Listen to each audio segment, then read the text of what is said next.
What is up, my beautiful gemstones? Welcome to our Friday night live intuitive oracle with myself and Ghostdragonzw. So yeah, I knew it was coming. I even put it in the comments. I'm like, as long as the weather holds up, because I got a little bleep before where like everything went out and went right back on. Nothing even shut down. But I did turn my AC off. It's a little bit humid. Hopefully my Wi-Fi holds up, guys. I'll do everything I can. I am exhausted. So just so you guys know, I pulled as much energy in as I can. You guys can send me some, keep it going. So yesterday, I get up at 6:30 every morning. And I've been having trouble getting to bed as early as usual last night, the past few nights. So usually I go to bed at like 8:30 with my little guy, but I've been staying up and listening to audiobooks and just like getting my own time to myself, which I don't really get because I'm either with my little guy or I'm working. Well, I got a Red Bull, Mom, so hopefully that's enough sugar. So yesterday I planned on going to bed super early because we had track and field day today, and I knew I was going to be at his school from 9 to 3 all day outside running a field day station in the 92-degree heat. But there is a carnival at the church on the corner, and he convinced me to take him last night. So I'm like, okay, we'll walk down there and we'll stay for like an hour, and then we'll come home and we'll get right in bed. Well, we ended up staying for 3 hours. Took us like 20 minutes to walk home because the street lights that there are on this street, they weren't working. So we're walking on a sidewalkless street uphill in the pitch black dark. I had to put my cell phone light on by the time we got home, but then we were sweaty and gross, so we each had to shower. So by the time we got to bed, it was 10:30. By the time I fell asleep, it was 11. Then I had to get back up at 6:30 this morning, go be out in heat all day. I fell asleep sitting here before stream. I fell asleep like this in my palms. So, but we're gonna be great. We're gonna be okay. Raymond's, welcome back. I did get a brown wig with some purple in it. I was super duper excited to get it. And just like with all the other brown wigs, it doesn't look right. So I was pretty upset about that, but it is what it is. Let's say hi. Miss Cindy Norris, Mama Cindy Lee, Aunt Edna. I hope she got her notification. Wendy Williams. I have a tendency to get distracted and forget lives. Me too, girl. Me too.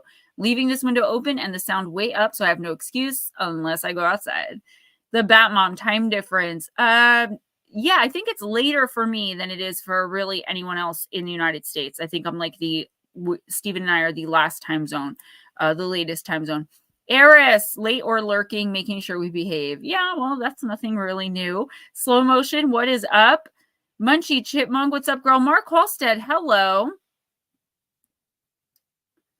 You guys are so sweet. Thank you. Richard Elmore. Raymond. Yes. All right. Yeah. Oh, also my week was so busy. Wednesday I had RJ's my little guy's graduation, and then I had my all-day doctor, which I had to go late to. It's been a very hectic week. So as far as right now, only one video Monday at 11 a.m. Eastern. But I don't know what my schedule might be changing in the next couple of weeks because his last day of school is Tuesday. I still haven't found a summer program for him yet, but I am looking for one. I'm sure I'll find one. But just be patient with me in the next like 2 weeks while I get everything kind of reconfigured for summertime because we had the school schedule going. But we'll make it work, guys, as long as you're patient. And let's bring in the man of the hour here, Sir Ghostdragonzw. There he is. Folks. My gurgly voice. How are you tonight? Exhausted. I know you are. You've had a busy day, and you got a busy day tomorrow too, don't you? I do, but it doesn't start until late. So I got to go buy birthday gifts for several different people.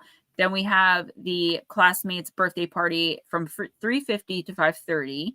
3:50 to 5:30. Yeah, that sounds about right. And then we're going to go to the fair so that me and Ray can take our little guy, not just me and little guy. And then Sunday, Father's Day, I'm not sure what we're doing. Hopefully I can get some work done because I do need to get caught up. This was like the worst week that possibly could have been a short week. Track and field day was supposed to be last Thursday. My little guy was sick. I would have gotten out of it, but it rained. So Miss Smoochie, I don't know what's going on, but I hope that, things get better. found out today I have spies on Facebook, and the person they're reporting to is like, well, I don't tell them to tell me what you're doing. I'm like, first of all, they take things out of context and make a big deal out of nothing to try to like get me in trouble. Number two, he's not telling them not to do it, right? He's not saying mind your business about Gemma. You don't have the right to approach me with this information. What are you, some kind of creep or a loser that you have to go to her Facebook page and report back to me? So you're not doing that. So you're not encouraging it, right? And that kind of stuff just makes me really mad. Oh no, Smoochie. Joey Hayes, what's up? All right, so without anything else, I haven't heard from Lotus, so we'll put her down for a timestamp. I don't really want to take anyone after 10 tonight, but we'll see how the night goes. And with nothing else, let's just get started. Yeah, slow motion, that's the thing. Like when you have people, unfortunately, this is someone that I'm very, very close to in my life that does not support me in any way, shape, or form. And as a matter of fact, it's more of like a ridicule and a mocking of what I do for a living, of the way that I look, of my clothes, my wigs, just of Gemma in general. There's no support for her in this one relationship. And so these people love to go to this person and be like, oh, guess what she did now? Oh, look at this short. She's got cleavage. Or look, she's wearing a wig. Or oh no, she said, I don't know if you guys saw the short with the gravity. I wouldn't be surprised if they didn't send this to this person and say, look what she said about you. This person they're reporting to has no clue about anything having to do with YouTube or social media, but they like to tell me what I should and shouldn't be doing on YouTube and social media. When you deal with certain types of toxicity, it's just something I'm dealing with now. I love the person sincerely and dearly, but when it comes to what I do for a living, I just try to keep them separate from it. But somebody keeps going to them. I'll give one more example. I took one of those stupid Facebook quizzes, the random quizzes, and it's like, which Barbie are you? And it said single Barbie, right? And this person's like, look, she's just parading around all over Facebook that she's single and a Barbie doll. And then I had to hear about why was I on Facebook pretending to be single when really the person that sent it knew it was one of the randomized quizzes and that I didn't in fact do that, but they knew that this person wouldn't know that and they would take it the wrong way.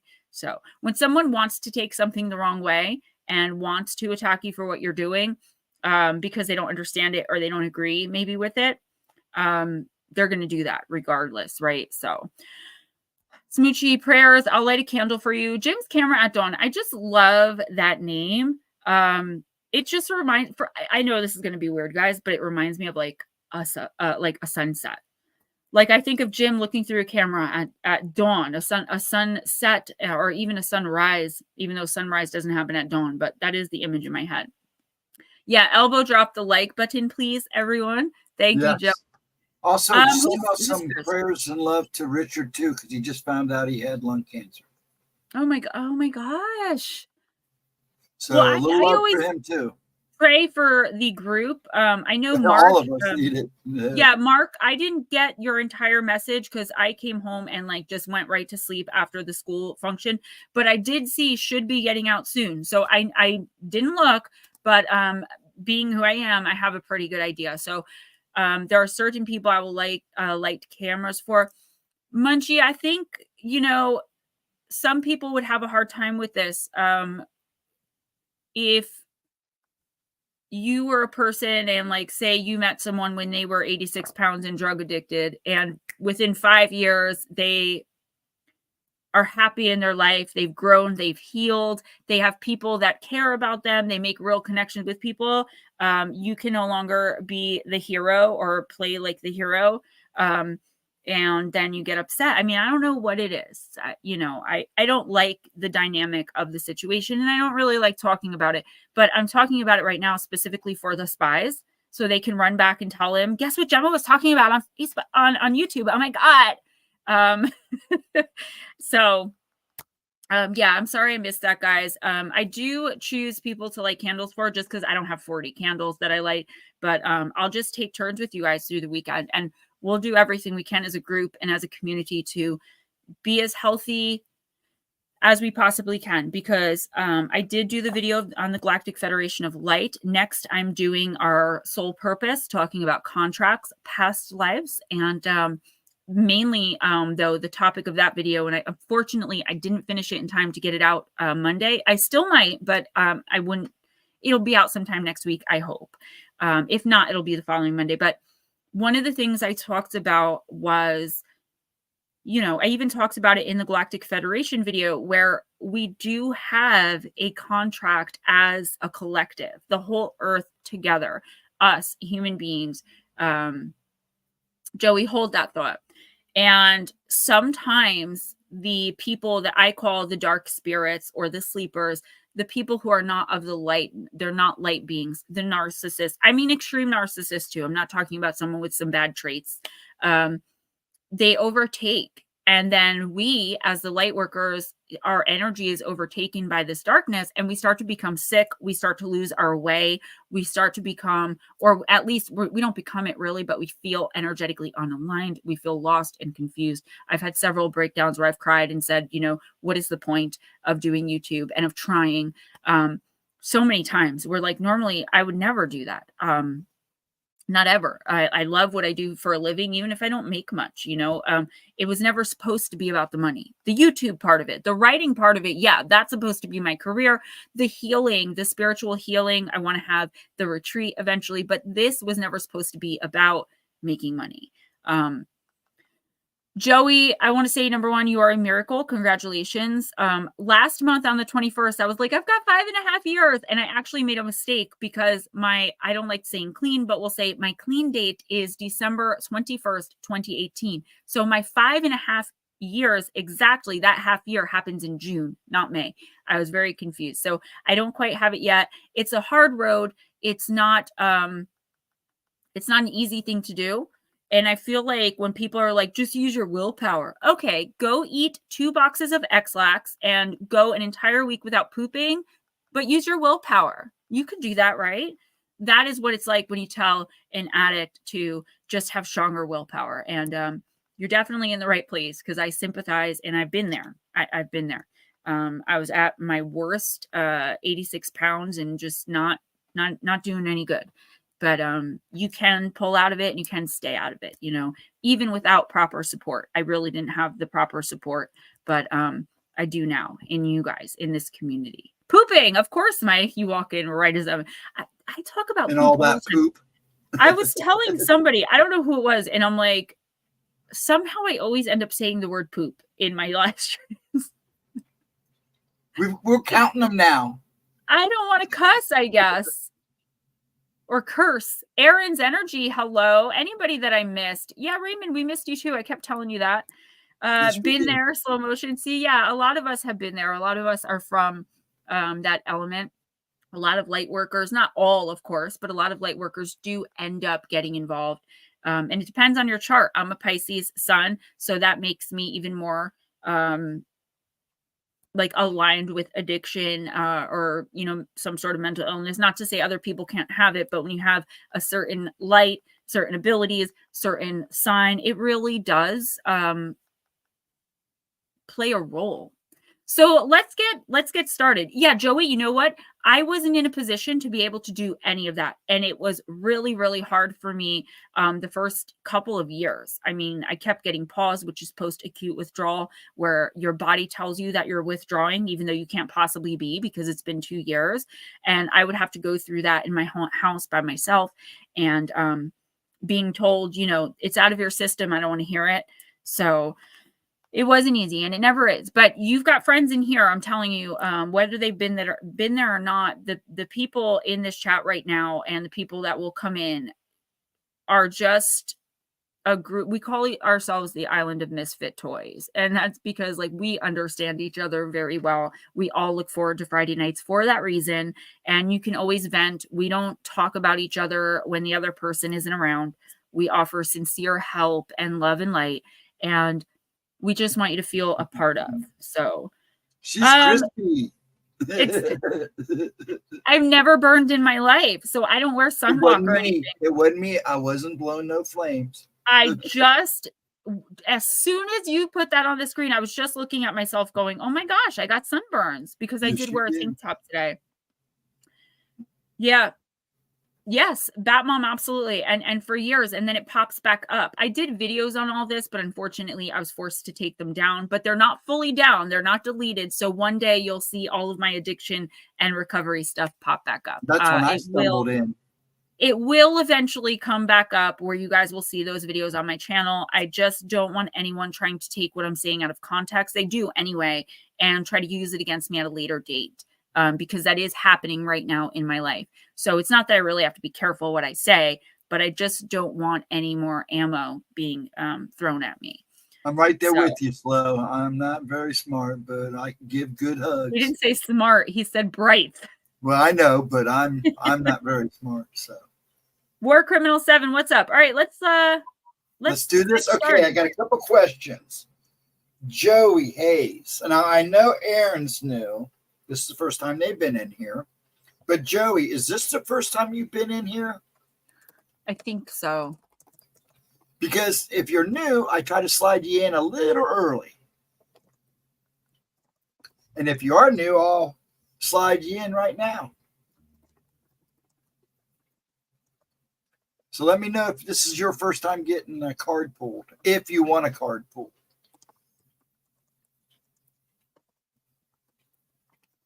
Joey used to come. I thought the name looked familiar. You're among friends. Yes. Wendy Williams, good to have you. Okay, well, since I know for a fact. So, Joey, I thought you looked familiar. Aaron, we're going to go ahead and do Aaron first, and then we're going to do Batmom. Aaron, I think there's 2 Aarons, isn't there, or no? No, there's Aaron. Aaron's energy. Aaron's energy. Okay. Yeah. You got this. I don't need to micromanage. Why? You're the boss. Yeah, but that's what you're here for. Yeah, Wendy, you know what? I've never tried. I can tell you though that for as much as I say I'm not an animal person, as far as domestic, like animals, like pets, they do tend to, like, they always are around me no matter what. You know, I try to put out an energy of don't come near me because I just don't know how to interact with pets, dogs specifically. And they're always with me, and they're always so sweet. No matter where I go, if there's the pitter patter of little claws, please trust and believe that that animal will not leave my side for the entire night. And I do kind of get energy off them. Aaron's energy, that's awesome. So many people have come over here from there. Yeah, Joey, I'm glad you're here. Definitely let us know if you want a reading. I want to thank everybody too that popped in on me Wednesday night and for us Thursday night. Man, it was awesome. We had a lot of new people. Thursday night show. Yeah, Wednesday night, Moggs and Stevie B popped in, a bunch of people. And I was like, holy crap. It was nice. So thank you. I'll shut up now. No, that was for Joey. All right. Aaron's energy. I use the Oracle of the Divine Circus, and you got card number 2, Out of Darkness. All right, cool. Joey, I got you. There was someone in my comment section, I don't remember what the name was, but they were struggling as well through their recovery. And I told them, look, come into a Friday night live and see the people in there and connect with them. You know, you don't have to be BFFs with us, but I think it really does help. I know when I come in here feeling like poop, I never leave feeling like poop. It takes like 10 minutes and I'm like, I'm good. Not even really tired anymore. Nice slow motion, but you like that though. You totally want to do that. John Noel, hi. First time I got online and saw you were live, I think. Good to see you. Well, good to see you too, and welcome. I love seeing newer names. I love seeing you guys, of course, my gemstones, but it's nice to see new people coming in and feeling the energy out. All right, Aaron. Something that has been troubling you, something dark within you or in your life is about to become something else. You won't see it coming, but when the time is right, and it soon will be, out of darkness will come new life. A seed of new life is growing. Perhaps you cannot see it or feel it because the seed begins its journey to new life in the darkness, hidden, away from sight and away from the light. This seed is destined to bring new life to a situation that might seem to be dying, a fresh perspective to a stale problem. When the time is right, and that is fast approaching, the seed will push through, rise up, and reveal itself.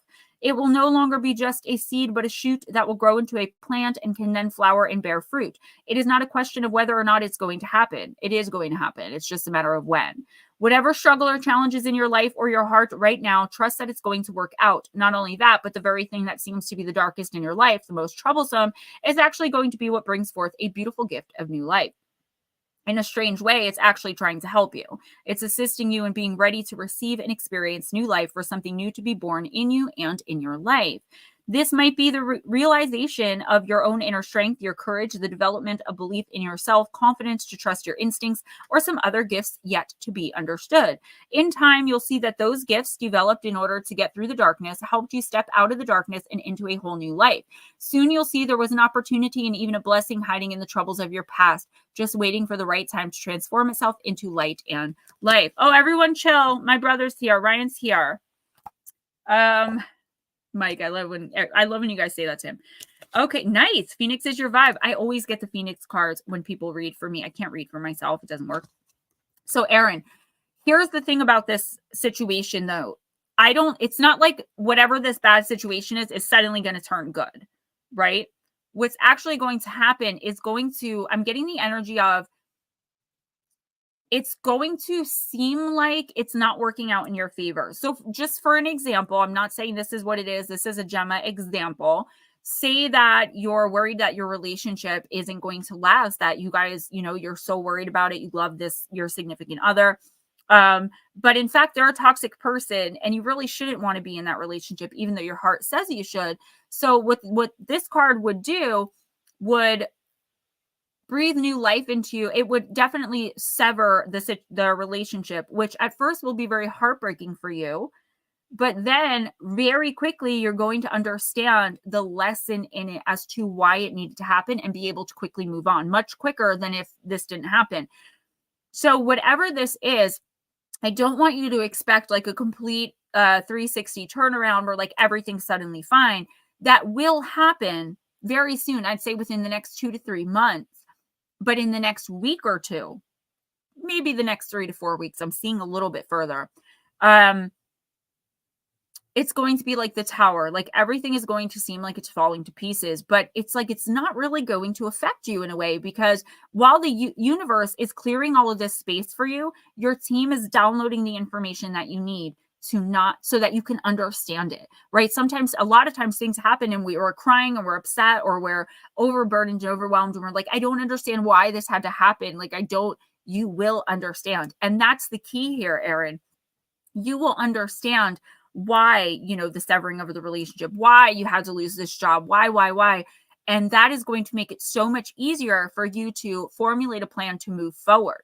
Then I'd say within the next 2 to 3 months, an opportunity for something so much more amazing and so much better than what you just lost and or had to let go of is going to come in. And you're going to be very ready to take it, to accept it into yourself and into your life, whatever it is, take it as it resonates, because you understand the lesson of what went wrong last time, right? So it's like out with the old, in with the new. But normally this is a very long process of learning, of trying, of failing.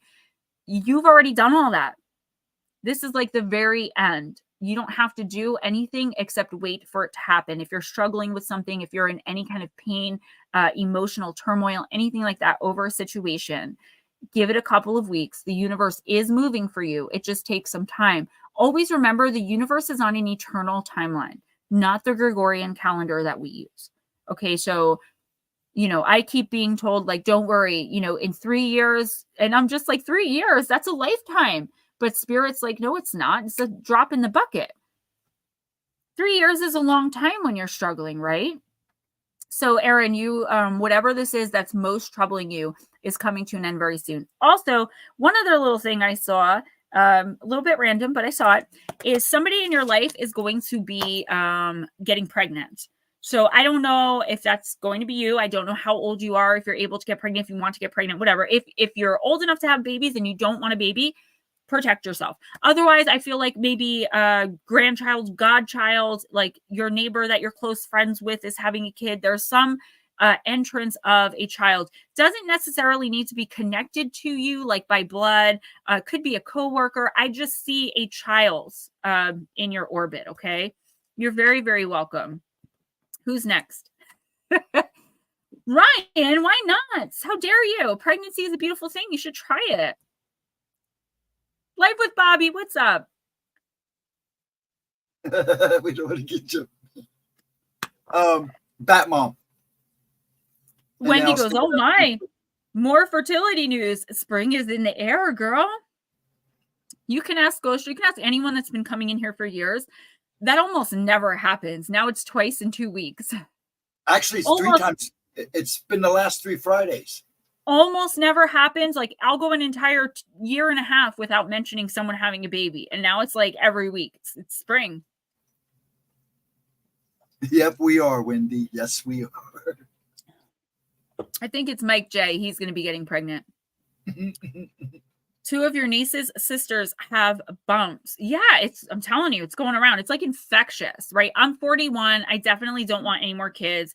But when I see not toddlers, but when I see little teeny little babies, I'm like, oh God, I want another one. Oh my God. And then I look over at their like toddler sibling and I'm like, oh no. They're sociopaths. I'm telling you. You got to love them though. Who's next? I said Bat Mom. All right. I didn't hear you, sir. That's fine. Not out. Bat Mom. Boss, I'm sorry, boss. Oh, do it again. When I used to do the one show with Steve, and what was it? Like, I think it was Campfire Tales or Fireside Chat we used to do. Fireside Chat. And then you had Campfire. Somebody came in the comments one time and they're like, ew, look at her. I could hear her just cracking her whip. Whip Steve. And like, I remember just like being so, I was very new to YouTube. I remember being so uncomfortable and he would constantly joke about the whip until people finally left me alone. Yeah. I'm so glad I'm not in that energy anymore of like that negative. I get some trolls, but I am very fortunate in that way. Bat Mom, I'm using the Oracle of the Radiant Sun. So you can't stab me. I can't make babies. With this deck, doorstep kids if I started younger, but now, yeah, I think that's why I have so many. I had my first at 16. 16, 18, 21, 25, and 35. So, all right. Oracle of the Radiant Sun, like it'll say, Saturn in Aries. That doesn't mean your Saturn is in Aries in your chart. I mean, it could be if you know your chart, but it's the energy that's coming in for you in the next week or two. I don't use this deck enough. This is actually an amazing deck. Yep, Fireside Chat. That's what it was called. My books are Campfire Stories.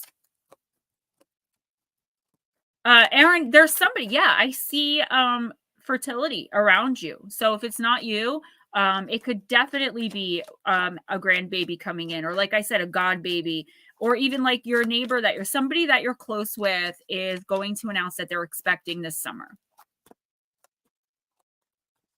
Raymond, I'm so glad you're back. Here he goes. Who does? Smoochie, I don't understand what's happening. Who needs emergency surgery? Whose shoe? All right, Miss Bat Mom.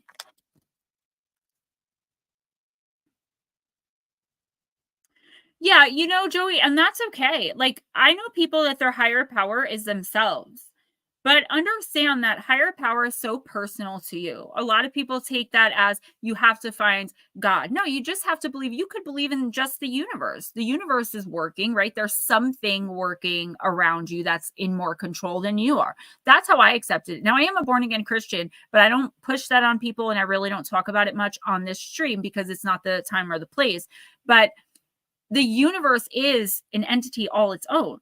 It's what's in control. And you can call that God. You can call that source. You can call that whatever you want. It's the energy of the universe. And if you're your own higher power for right now, as long as you don't pick up, that's okay. I can get behind that, you know?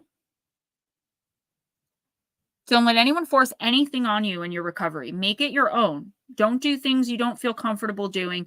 Always listen to your instinct, okay? There are going to be things that are going to tell you that you have to do. If you feel you're not ready, don't do them, because if you put too much pressure on yourself, you know what happens. Batmom, okay, I don't know the symbols yet, so just let me look. This is Venus in Sagittarius. Wow. Okay. I think my Venus is in, you know what? Give me 1 sec, guys. 1 sec, I promise.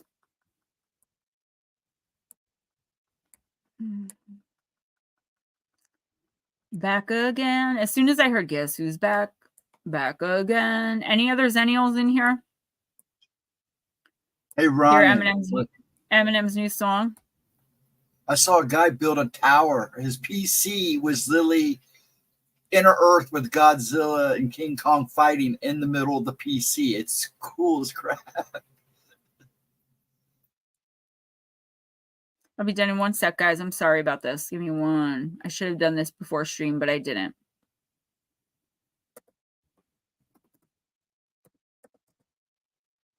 Guess who's back? All right. Abra. All right. So you got Venus in Sagittarius. I knew my Venus was in a fire sign. That's why I wanted to look, but it's not Sagittarius. It's Aries. All right, Batmom. It is the card of flirtation. When Venus is in Sagittarius, it describes someone who is philosophical and fair, honest and true in relationships, in contrast to the nature of the preceding sign, Venus in Scorpio, which is secretive and brooding. Sagittarius is open and free-speaking with regard to matters of love. Venus Sagittarians share all thoughts with a loved one, even if sometimes they are a little too frank for comfort. Speaking the truth as they see it, they constantly have to be cautious that their honesty is not just plainly too blunt. Venus Sagittarians are loyal, but need plenty of freedom within a relationship and allow this to their partners too. Saying what they think makes for a great deal of flirtatious conversation, which titillates the Sagittarians' love of adventure. Close relationships with people from abroad are indicated in this card, and people with this aspect are attracted to the learned or worldly wise. In love, their ideals are high, and they might spend time trying to convert loved ones to their personal philosophy. Religious thought and action in the broadest sense could be prominent. There is, when this card is selected in a reading, a possibility of marriage or a relationship with someone from another country. Often, this comes through a meeting at the university. Women who choose this card usually seek a heroic, adventurous kind of partner, a romantic Indiana Jones figure. Now, I know that you're going to be like, Gemma, you pulled the wrong card, but you trust me, right? So, yeah, I do think someone is coming into your life that you could have this flirtation with. I know you're married, so I'm not saying you should cheat on your partner. What I'm seeing here about Mom for you specifically is an emotional connection that is lacking. And I don't want to put your relationship details out there. I don't know anything about it. But what I do know is your relationship right now at this point, whether it's always been this way or always will be, I don't know. It is emotionally lacking. And you are going to meet someone that you emotionally connect with on a level probably unlike you've ever connected with anyone before. And I would give this a month before this happens. It's going to be met more than likely online. They could end up being from another country because you're online. I feel like this connection isn't going to go further, I don't believe. Even though the both of you may want it to, I just don't feel like it's the right time right now. I just feel like this person is coming in so that you can have that emotional release. Emotional cheating. And I'm not saying cheat on your partner. So please don't. I would never suggest that. No matter how horrible a person is, cheating is wrong 100%. But you are going to be emotionally cheating in a way, in a sense. But I don't feel like you're going to be being dishonest. This person's going to be aware of what you got going on. And I think that's the exact point, is that you're able to discuss this and talk about it with someone who's there, who lends you an ear and who understands what you're going through. This person could be attached as well. But you and this person need each other, okay? tremendously right now to get through what y'all are going through, each individually and personally. You might not even ever meet in person. I really do see an internet connection here where, and you shouldn't feel guilty about it or bad. I feel like this could lead to what needs to happen in your relationship to finally happening. It's like you emotionally connect. You remember what that feels like to have that support system, and you're ready to make the decision you've been having such a hard time making about your marriage. Okay. Whether that's leave, go to counseling, or try again. I will say, I don't see the person you're married to, you know, all I'll say is they understood the first 8,000 times you said it. Okay. They understood completely. But yeah, I feel like you have a soul connected person coming in that is very, you know, heart to heart with you. And you are both meant to come into each other's lives at this time to build each other up and to remind the other about compassion, love, patience, and understanding. Because you both need that in your life right now. So, you know, you're still not married. Okay, well, maybe it's going to be to walk away. Again, he understood it the first 8,000 times. I don't like the relationship you're in. I make no bones about it. I don't know the person, but I know energy, right? I know when you and I speak that you're not lying to me, because that's what I know. I know you're not exaggerating things, which sometimes people do, and I let them because I get it. I may do it sometimes too. I really try not to. But this person specifically is meant so that you can be reminded of what it feels like to be loved, truly and purely, without the physicality of it. Like, just to be loved for who you are on the inside again, and to remember who you are on the inside. Yeah, Joey, please do not leave without a reading. If you feel like you have to go or you need to go, let us know and we'll get you in. Wendy Williams says, Joey Hayes, you are stronger than you know just yet. I promise when you get past a certain point, you will have days and even weeks where you forget that you were once in that world. I promise. And you know what? I back that promise up. And when I do think about it now, it's like a thought. I speak a lot at rehabs, detoxes. I love to give back to that community. I have a father who's still in active addiction. He's been in since I was 10. We used together. I got out. He didn't. I like to give back to that community.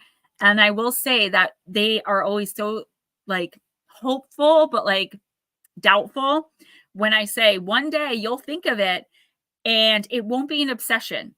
It'll just be a thought, like what I'm having for lunch. And you think, ooh, I don't want fish sticks. And you move on to the next thing. It's like, oh, I don't want the alcohol or I don't want the drug. And you move on. It will come. It definitely isn't easy, but you do get to a point where it becomes easy. I mean, you know, it's never 100% not there, but it gets so much easier, I promise. And you have people to lean on. Trust me, you do. Okay, next will be Cindy Lee. Then we're going to slide Joey in. And then I'll do another couple people. Then we'll slide the other new person in, John Knoll. Okay. So. I didn't see another. I might have. I don't remember. Mama Cindy, I'm using the Aether Creatures Oracle.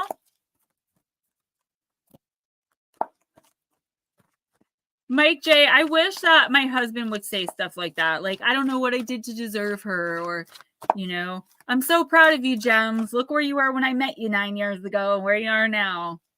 I've never once heard that. And it's not like, woe is me. Some people just aren't, they don't express themselves in that way, right? I'm a natural open book.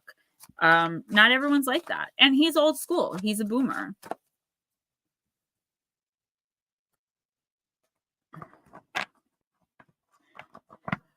Ryan, you better not leave without it. Please, nobody that's in here that wants a reading may leave without a reading. If you need to leave, there's a lot of cards in this deck. There's like 90 cards. So I'm going to shuffle them separately and then put them back together.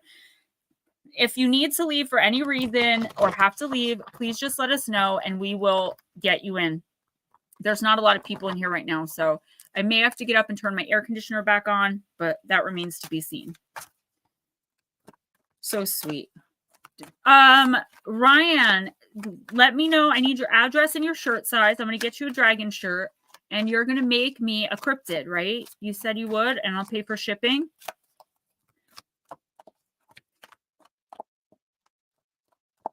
Did you guys see my short I did yesterday, Love Thy Neighbor? I think it's one of my favorite ones yet. Besides Point of View, I'm an assassin in your kitchen. All right, Mama Cindy, you got Koi, K-O-I, card number 29, and you did get it in the upright. Joey, where are you from? You've got to be from across the pond because you said this morning and then you said car park. Bat Mom, what are you doing? Oops. What'd she do? What happened? She hid Cindy Lee and Ryan by accident. She's saying, "Oh my God, bless her heart." I don't. It was by accident. How do you guys freaking do this by accident? I don't get it. Bat Mom. You better hope Cindy doesn't get mad at you. She's tough. That poor girl. Well, I got to wait for her to come in before I can read for her, right? I hope she can see us. All right. Ireland. Oh, that's my favorite place in the entire planet. I've never been, but I know I lived there in a recent incarnation. Oh, good. You're here. Bat Mom, I'm going to give you a spanking, girl. I'm going to give you a spanking. It's okay. Don't worry about it. I'm only joking. Like, that's my pretend mad face. Okay. I'm not actually angry. Until she gets out the shank. Yeah. I save that for you, though. Okay. Mama Cindy, if Koi appears to you right side up, you are in need of perseverance, determination, willpower, and strength. The universe has sent you the Koi because you require a reminder that you do possess these qualities, whether you believe you do or not. This is a message that you have what it takes, so don't let doubt inhibit your progress. If you want to amplify these qualities, you could benefit at this time from the energy of actual gold and from the color gold. So working with gold as a crystal companion, right? Like right now, I've got golden obsidian. That's my crystal companion for today. Oh, and labradorite. And I got howlite on my earrings, but you get the picture. Quite literally, when Koi appears to you right side up, you are being encouraged to be like those original fish that swam against the current for 100 years in pursuit of their ultimate goal. Metaphorically speaking, you are meant to reach the top of the waterfall. Do not give up and do not change course at this time. So, hey, I'm Edna. All right. So, Mama Cindy, listen. I do feel like you're going through, just like so many of us, a really tough time. Okay. Where you're kind of wondering, like I just said I was, like, what is the point? Even if it's, I don't think it's like an all around, what is the point of like life? But there is at least one specific situation that you're just like, I freaking give up. Like, what is the point of this? Hey, Roger, the universe is saying, do not let yourself give up on whatever this is. That doesn't mean don't leave a relationship if it's toxic. It just means don't quit trying to learn the lessons, right? Don't quit before the miracle happens. The universe is rearranging. They always show me the chessboard, and it's like so cliche at this point. They're rearranging pieces. So say you have a chessboard and every single square has a piece on it. You can't play. Nobody can move. What the universe is doing is picking up some pieces and making room for everyone to be able to move, getting rid of the toxicity, the bad people, and bringing in better energy, people with better energy, people that vibe with you more. So, but you may go through, if you're not already, a week or two where you're just lost, right? Where there's something in your life that you just don't know how to deal with. And you may feel like throwing your hands up, or at the very least, you're sitting there like, you know, what is the lesson I have to learn from this? What could I possibly learn from this suffering, from this pain, whatever the case may be? The universe is saying you are going to come out of whatever this is 10 times better, happier, brighter than when you came into it without even really having to do much. All you have to do in the next week or two is keep the faith. That's something that this is all happening for your betterment, for the raising of your vibration, and you're going to be just fine. But it's not going to be as easy as it sounds. Keep the faith. Keep doing what you're doing. Remember how you're a badass. and everything's going to be just fine. And I don't normally say that with certainty, but in this case with the koi, I know the koi, I've studied it. It's come up in several research items that I've gone through. This is a great creature. You're going to be just fine. Even if you don't like have all the answers, like if someone's coming to you with their problem and you don't have the answers, like don't panic. It's the air is all going to clear, and in no time you're going to be in a much better position.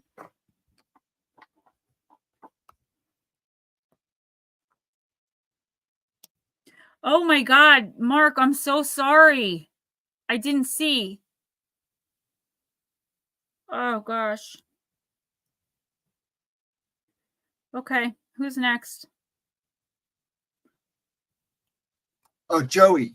Hey. Guys, don't forget, please donate if you can. Everyone who donated last week, who donates throughout the week, I appreciate it, guys. This is how I make a living. I lost my writing contract. Still keeping the faith that I'll get it back, though. I'll get a better one and won't have to deal with so much poop in order to have a job. So you're welcome. All right, Joey, let me pick the right deck for you, hun. Let's do Deep, Dark, and Dangerous. Speaking of which, where's Blue Crossroads? I believe he was moving in or whatever, right? That's right. This might be one of his. I haven't even been able to really speak to him the past couple days. I usually will message him good night or say good morning to him. But dang, I forgot because I was so tired. Like, you don't know how tired I was. I still am, but.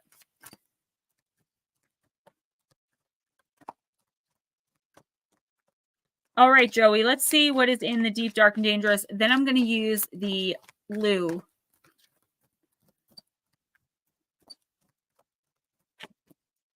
The Harpy, the card of chaos, because of course.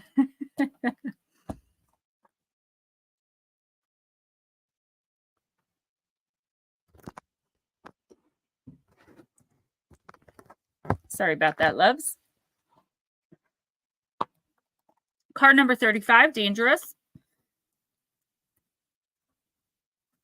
I haven't heard from Darling Deb. I haven't heard from Lotus. Tracy Tritton is doing fine. Hello, Damini. Listen, if you have to leave before you get your reading, let us know. And she's never had one. Or he, but I think it's a she, comes in and leaves before their turn. Joey, give me 1 second. So, I think it's Miss Kalita. Can you tell me if you're male or female, please, so I can read the energy? This is a 1-card reading. So I can do my best to answer your question. I do offer paid personals, but I'll do my very best to give you an answer. Just hang out and wait a few minutes and we'll get to you, okay? And I will focus all my energy. Thank you so much for that. Yeah, it's easier for me to connect if I know. All right, Sir Joey. The situation will evolve very quickly. Remove yourself from the influence of chaotic people and situations. Stand firm. Justice is being sought actively and may well be found. Organizing influences must be found to turn chaos into advantage. Do not be hungry for the wrong things. In today's lexicon, we only hear about the word harpy as a derogatory term for a shrill and unpleasant woman, AOC. Women are outspoken, and women who are outspoken and who work within patriarchal systems often get the term thrown their way, and it references a screeching and thoroughly ugly and unpleasant creature of the ancient Greek and Roman worlds. The origins of the harpies were associated with the elements of air and of wind. The most destructive winds were caused by the harpies and always brought with them terror and chaos. Traditionally, harpies flew. They were a woman/bird hybrid at great speeds, and they came crashing through the air without any warning. The harpies in the old mythos were ugly and fierce, with claws, bird wings, terrible voices, and sharp teeth, and they were always hungry. This hunger, never satiated, meant that they would swoop down and steal food from humans and take cattle and even sometimes people. If someone disappeared without warning, it was said that the harpies had carried them off. Zeus himself would send the harpies to torment those who deserved it, and the stories featuring harpies often included them punishing those who had starved their families by stealing or polluting their food. King Phineas of Thrace, for example, had condemned his own children, and thus the Harpies were sent to defecate in and steal all of his food. While in many ways the Harpies embodied chaos, they also, as justice bringers, brought justice and structure to situations that required retribution of some kind or some kind of just punishment. Your plant companion is the Dragon Arum, and your crystal companion is one of my all-time favorite gemstones because it's my favorite color, green, malachite. So, all right. There's a lot here. Don't be hungry for the wrong things, right? I feel like you are kind of very in the beginning of your journey, at least in the avenue of your recovery. So I feel like there are still going to be people reaching out who may still be in that world. And the universe is telling you right now through this card, through me, that you are going to obviously be tempted. But if you continue making the next right decision, and this isn't anything you don't already know, you're going to be just fine. What I'm mainly getting from this card for you, Joey, though, is in the next week or two, be prepared to be tested. And I know that's probably the last thing you want to hear right now, but I feel like you are going to be tested because I'm getting a very, it could be a male with a lot of female in their chart, but I'm getting, I think it's a woman, just this very chaotic, toxic, possibly codependent. I don't know if it's a romantic thing. There is a female or a man with some female in his chart, but I don't think that's what it is, coming in, like trying to like destroy everything you've built. Now, I don't know who this person is. I don't know if they're romantic. I don't know if they're familial, an employee, but it's like they are not ready to come to terms with their own stuff. And they don't like that you're coming to terms with yours. They don't like that you're battling your demons and winning because they liked you where you were when you were like lower, in their eyes, lower, when you were vibrating lower, when you weren't conscientious about life and about living a better life and being a better person and doing better for yourself, being physically healthy. They don't want to see this because they liked you the way that they wanted you, the way that they knew you. Even if this person wasn't toxic or chaotic like this while you were spending time with them or in a relationship with them or whatever, they are like that now towards you. And they're going to absolutely bring you down if you allow them. So this is some strong energy. This is like maybe a little stalking. And I don't mean like in a dangerous way. I just mean like in a very irritating, annoying, overbearing sort of way. Now, what can you do about this? Avoid this person at all costs, and the temptation to fall back into old patterns will be there. If you continue going in the direction you're in now and you don't give in to what and or whoever this is, you are going to be greatly rewarded probably within the next month. This is a big, big, big life soul contracted lesson you have to learn here. If you can walk away from this person and their nonsense, you can do anything. And the universe wants to see that you've learned that lesson well before you can move on. Guys, give me a minute. I need to use the bathroom. I'm going to pop my air conditioner back on because it's getting really humid in here, but I will not be long. So please don't go anywhere. Everybody just leave. No, I'm just kidding. Hey, Don't leave. I'm just kidding. I don't want the boss to beat me.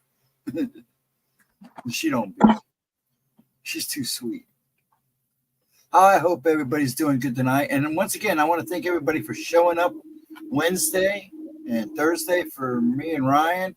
And I had fun. I'm on Mog's channel a lot. I just hide in the background. A lot of times I have him on Tuesdays and Wednesdays.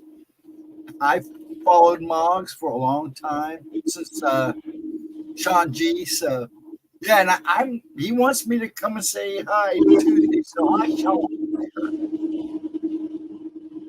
Yeah, she's very good. She nails it almost every time. Damini, I got one more. I'm going to do a new person that was before you, and then we'll get you in after I get a couple regulars in, but we'll get you in. You won't have to wait too long. But when you're new, I only sign you up the first time. And then after that, you have to wait in line with everybody else. But I'm going to slide you in here after I get Edna done. And John, if you're still here, please let me know. So she can pull a card for you if you want a card. If you don't want a card, you need to let me know. But please let me know if you're still here and want a card. If John doesn't answer, then Demi, I'll slide you in, okay? And she's back. All hail. Yes, he's back. Back again. You ready? Yeah, so Joey, intuitive, yeah, I'm a psychic knower, but it's not me. It's your spirit team, your ancestors, your spirit guides, your angels, anyone in spirit on the other side or in a different dimension who's charged with or who has chosen to walk with you through this lifetime, deceased loved ones. When I connect to your energy by speaking to you, they come in and they give me the information through the card and through channeling for you. So it's actually not me. I'm just the messenger, but I hope that it resonated. And if it didn't, it will. If you know the person you'll marry, that's a really specific question for one card, but I will do my absolute best for you. Okay. Okay. You ready? Yeah. Edna. We said her name 3 times and she came right in.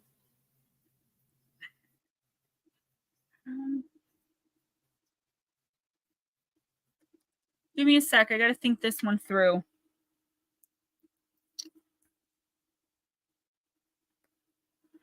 And I'm going to use the Lantern Oracle. You're welcome, sweetie. Yeah, Damini, I didn't read for you yet, so I can't elaborate on that. I didn't read for you yet. Just hang out and I'll answer your question when it's your turn. We're doing like a line, like whoever, you have to just wait your turn. Hey, Pine Island. Actually, if John Knoll doesn't show up and answer real quickly, I'll just go ahead and put her next. Okay, Damini, the next card, not this one, but the next one will be yours. And I'll announce it before I pull it, okay? Right now, though, we've got Aunt Edna. Keep in mind, everybody, that this is a 1-card free reading. I do love readings. I do money, career readings for pay, either through video or generally. This is just a general reading. I usually don't even answer questions, but I do try. Hey, Salvador. 31 and intention. Lacking personal direction begets confusion and life as a pawn to someone else's game of chess.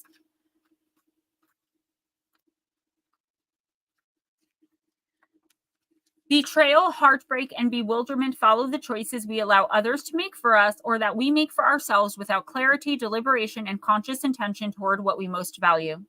When we prioritize what is of greatest meaning and significance to us with conviction and integrity, we successfully cultivate an internal state of abundant positivity, worthiness, and standards that our external lives eventually will mirror back to us. This card signifies, Aunt Edna, a time to clarify your priorities that uncover your core values. Any choices clashing with these priorities, whether conscious or not, are where you're giving away your power. They are instances where someone or something else is in control, unless you can reframe it to work according to the beautiful vision you have for your own life. The featured guardian supports you in getting out of the situation or dynamic and reclaiming your power and your autonomy. To know and own your values, your plans, and your non-negotiables is, of course, essential. It honors the pure source in both yourself and others to consistently act with transparency regarding your objectives. When you are ready, you are encouraged to pay attention to the heart shapes around your fears. That is where your focus on packing an appropriate course of action hold the key to transforming your life. An additional exercise for further clarification is to consider the following concept. We create the external life that we are internally living. Then journal the implications this has for you currently and could have for you if things were to significantly change from within. To live with intention is to live deliberately. Being the master of yourself yields great power, purpose, and responsibility. Self-sovereignty is your divine right and not to be given away or compromised. Yeah, and I know that you know this, but I feel like it's either happening now or like in the next week or two. It's not so much that you're going to be fooled, but I feel like there's something going on where it's like, it could be like, it's just easier to allow someone else to take the reins in a situation or like make the ultimate decision of whatever this is. So it's definitely something concerning you. It could possibly be your health, because I keep seeing, sometimes they show me sign language. I'm fluent in it. I keep seeing doctor. So I feel like it could really have to do with your health. And what it boils down to is you have a decision to make that's really important. Now, I don't know if this is for a decision for you. I think it is. Or if you're making the decision for someone else. The problem is the influence of others around you. Everyone definitely that's involved here does have your best interest at heart, or at least they like to think they do. But at the end of the day, the decision is yours, and the universe is warning you and very clearly urging you that while you can take these opinions and thoughts into consideration, if there's any inkling that something is not right, is wrong, even if like, okay, so say you have someone that says something to you, like you should do it this way because XYZ, you're like, oh man, that makes sense. But there's something that feels off to you. You need to talk to your doctors about that if it's a health problem, or like, you need to talk to your boss about that if it's a job problem, your husband if it's a personal problem. But I do think this involves your health, Anna, where somebody is trying to push a decision on you that you are just not comfortable with, but to just get them to shut up because you think it's not that big a deal, right? You can just be like, Smoochie, yes.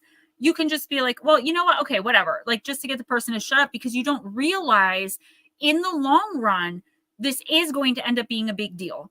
And you're going to wish that you had sat and made the decision instead of, and you're not doing it to like shirk responsibility or be lazy. You're doing it because you just want to avoid the conflict that's going to come with you saying, wait, I don't agree with that. I think it should be done this way, or I don't agree with that, but I don't know how it should be done. I feel like you're a little confused. Maybe you don't understand some of your options. Whatever it is with your health, please make sure at the end of the day, you are going with your instinct about your own body and making your own decisions. Even if it means going against your doctor and getting a second opinion. There's something here that is not right. There's something here that's being put forth to you about your health that if you don't second guess it, it could end up being very problematic. Wait, this is a whole new message.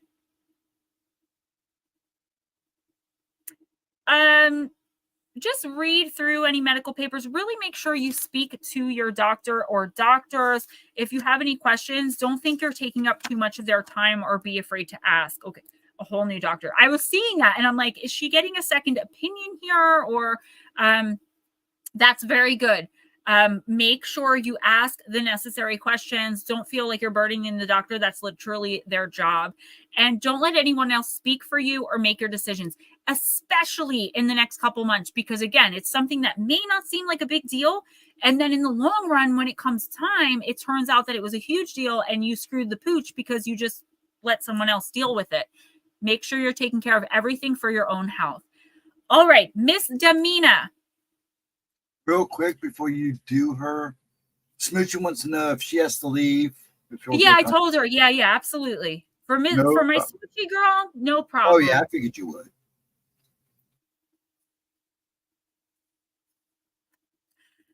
So she wants to know, does she know? I really don't. You know what? I'm going to see what I get. And like I said, I'll do my best for you. This is for you, Miss Damini. Oh, wow. Yeah, and to keep doing that. Keep advocating for yourself, okay? Because I feel like it's not like you don't have people advocating for you, but I just also feel like if there are too many cooks in your kitchen, it's going to mess up your stew, right?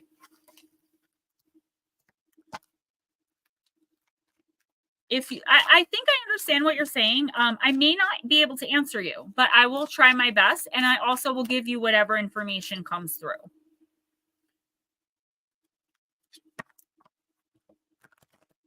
Not a problem. I feel really bad. Yeah, I don't know where that came from for Miss Smoochie, because we did discuss in chat, so it's not a secret, the possibility of her having someone close to her passing on this summer. And my heart bleeds for her. All right, Miss Demini, thank you for coming in, by the way. I'm glad you stuck around for your reading. Now, what I want you to do last time. What? Yeah. What I want you to do, Demini, is just wait until you hear everything that I have to say, okay? Because sometimes the card won't make sense, and then that's my job, is to make sense of it for you. Yes, ma'am, and that's why they won't give me the medication I want. So I told them I'm not taking anything new, because once upon a time I was 27 years old and the doctor said, for my teeth, take this, it'll help. I had no idea what it was, and I took it. And within 3 years, I was using the big H. Never touched drugs in my life. So I don't trust new medications. So they're like, oh, you could be drug seeking. No, I'm just adamant about this one med because I know that it's what works and I don't want a guinea pig medication. All right. Demini. So you got the card of sexuality, card number 4. And just let me go through it and then I'll channel the information for you. Sexuality is a natural part of life. Embrace and enjoy your intimate, sensual, passionate nature. Take time to explore your sexuality. How do you feel about yourself? Do you feel sexy, attractive, and happy with your body, or do you judge yourself too harshly? You need to let go of any old feelings of hurt, shame, or guilt in relation to your sexuality. If you're in a relationship, you need to bring some romance back and spice things up in order to make sex an incredibly fulfilling, seductive, exhilarating, and orgasmic experience. You need to let go of your defenses and fears of being intimate with your partner. Relinquish control and dive into unguarded, ecstatic, blissful passion. Be creative, communicate with your lover, and find new and exciting ways to thrill each other. So the first thing I'm going to say is no. Demini, you have not met the person you're supposed to be with contractually yet. So that doesn't mean you haven't met someone that is interested in you, you're interested in them, and you're going to get together. But if you did, they're not your soulmate, so to speak. Okay, so your soulmate is still out there. What this card is saying is you have to put yourself out there. How do you expect to meet people if you're not presenting yourself in a confident manner? And this doesn't mean to like play confident, even if you have to fake it till you make it, right?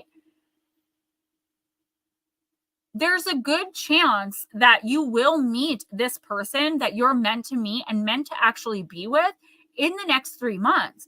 The problem is you're not looking in the right places. If you're even looking at all, I see you very, I want to say sheltered. So whether that's physically, you're not leaving the house much, or whether it's like emotionally, you're, going through some traumas. I feel like what the universe is saying is if you can work on, hey, baby dragon, if you can, Wendy, right? If you can work on healing yourself inside, putting yourself out there, meeting new people in the next 3 months, you are going to meet the person that you're meant to be with. If that means marriage for you, then that's marriage. If you are interested in someone in your life right now and you guys connected, then that's okay. And that relationship might last forever, but this person is not your soulmate.